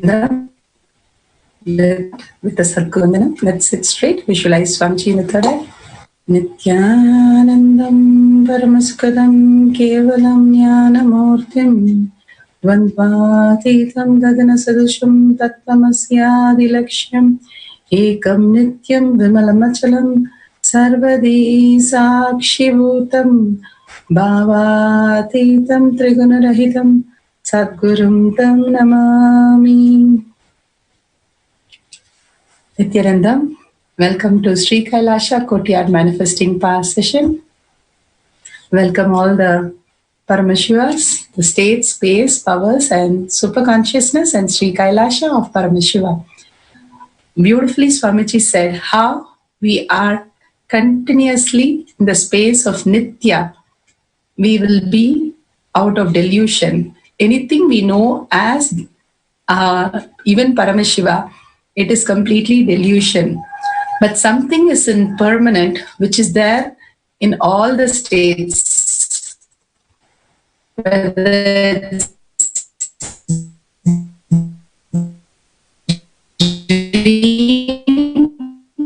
deep sleep, awaken, something is done in deep sleep. Everybody experiences such a beautiful space. Again and again, we want to go into that beautiful space. Same thing when you start talking to Paramashiva, you feel so beautiful that he responds to everything and manifesting through you in every possible way, every action, every thought, every word. It's him who is giving that gift for us to experience this reality. If we start living that Nitya space in all of us, more and more we'll be in such a beautiful, blissful place. Now, today we'll see the sutra that Swamiji has given us.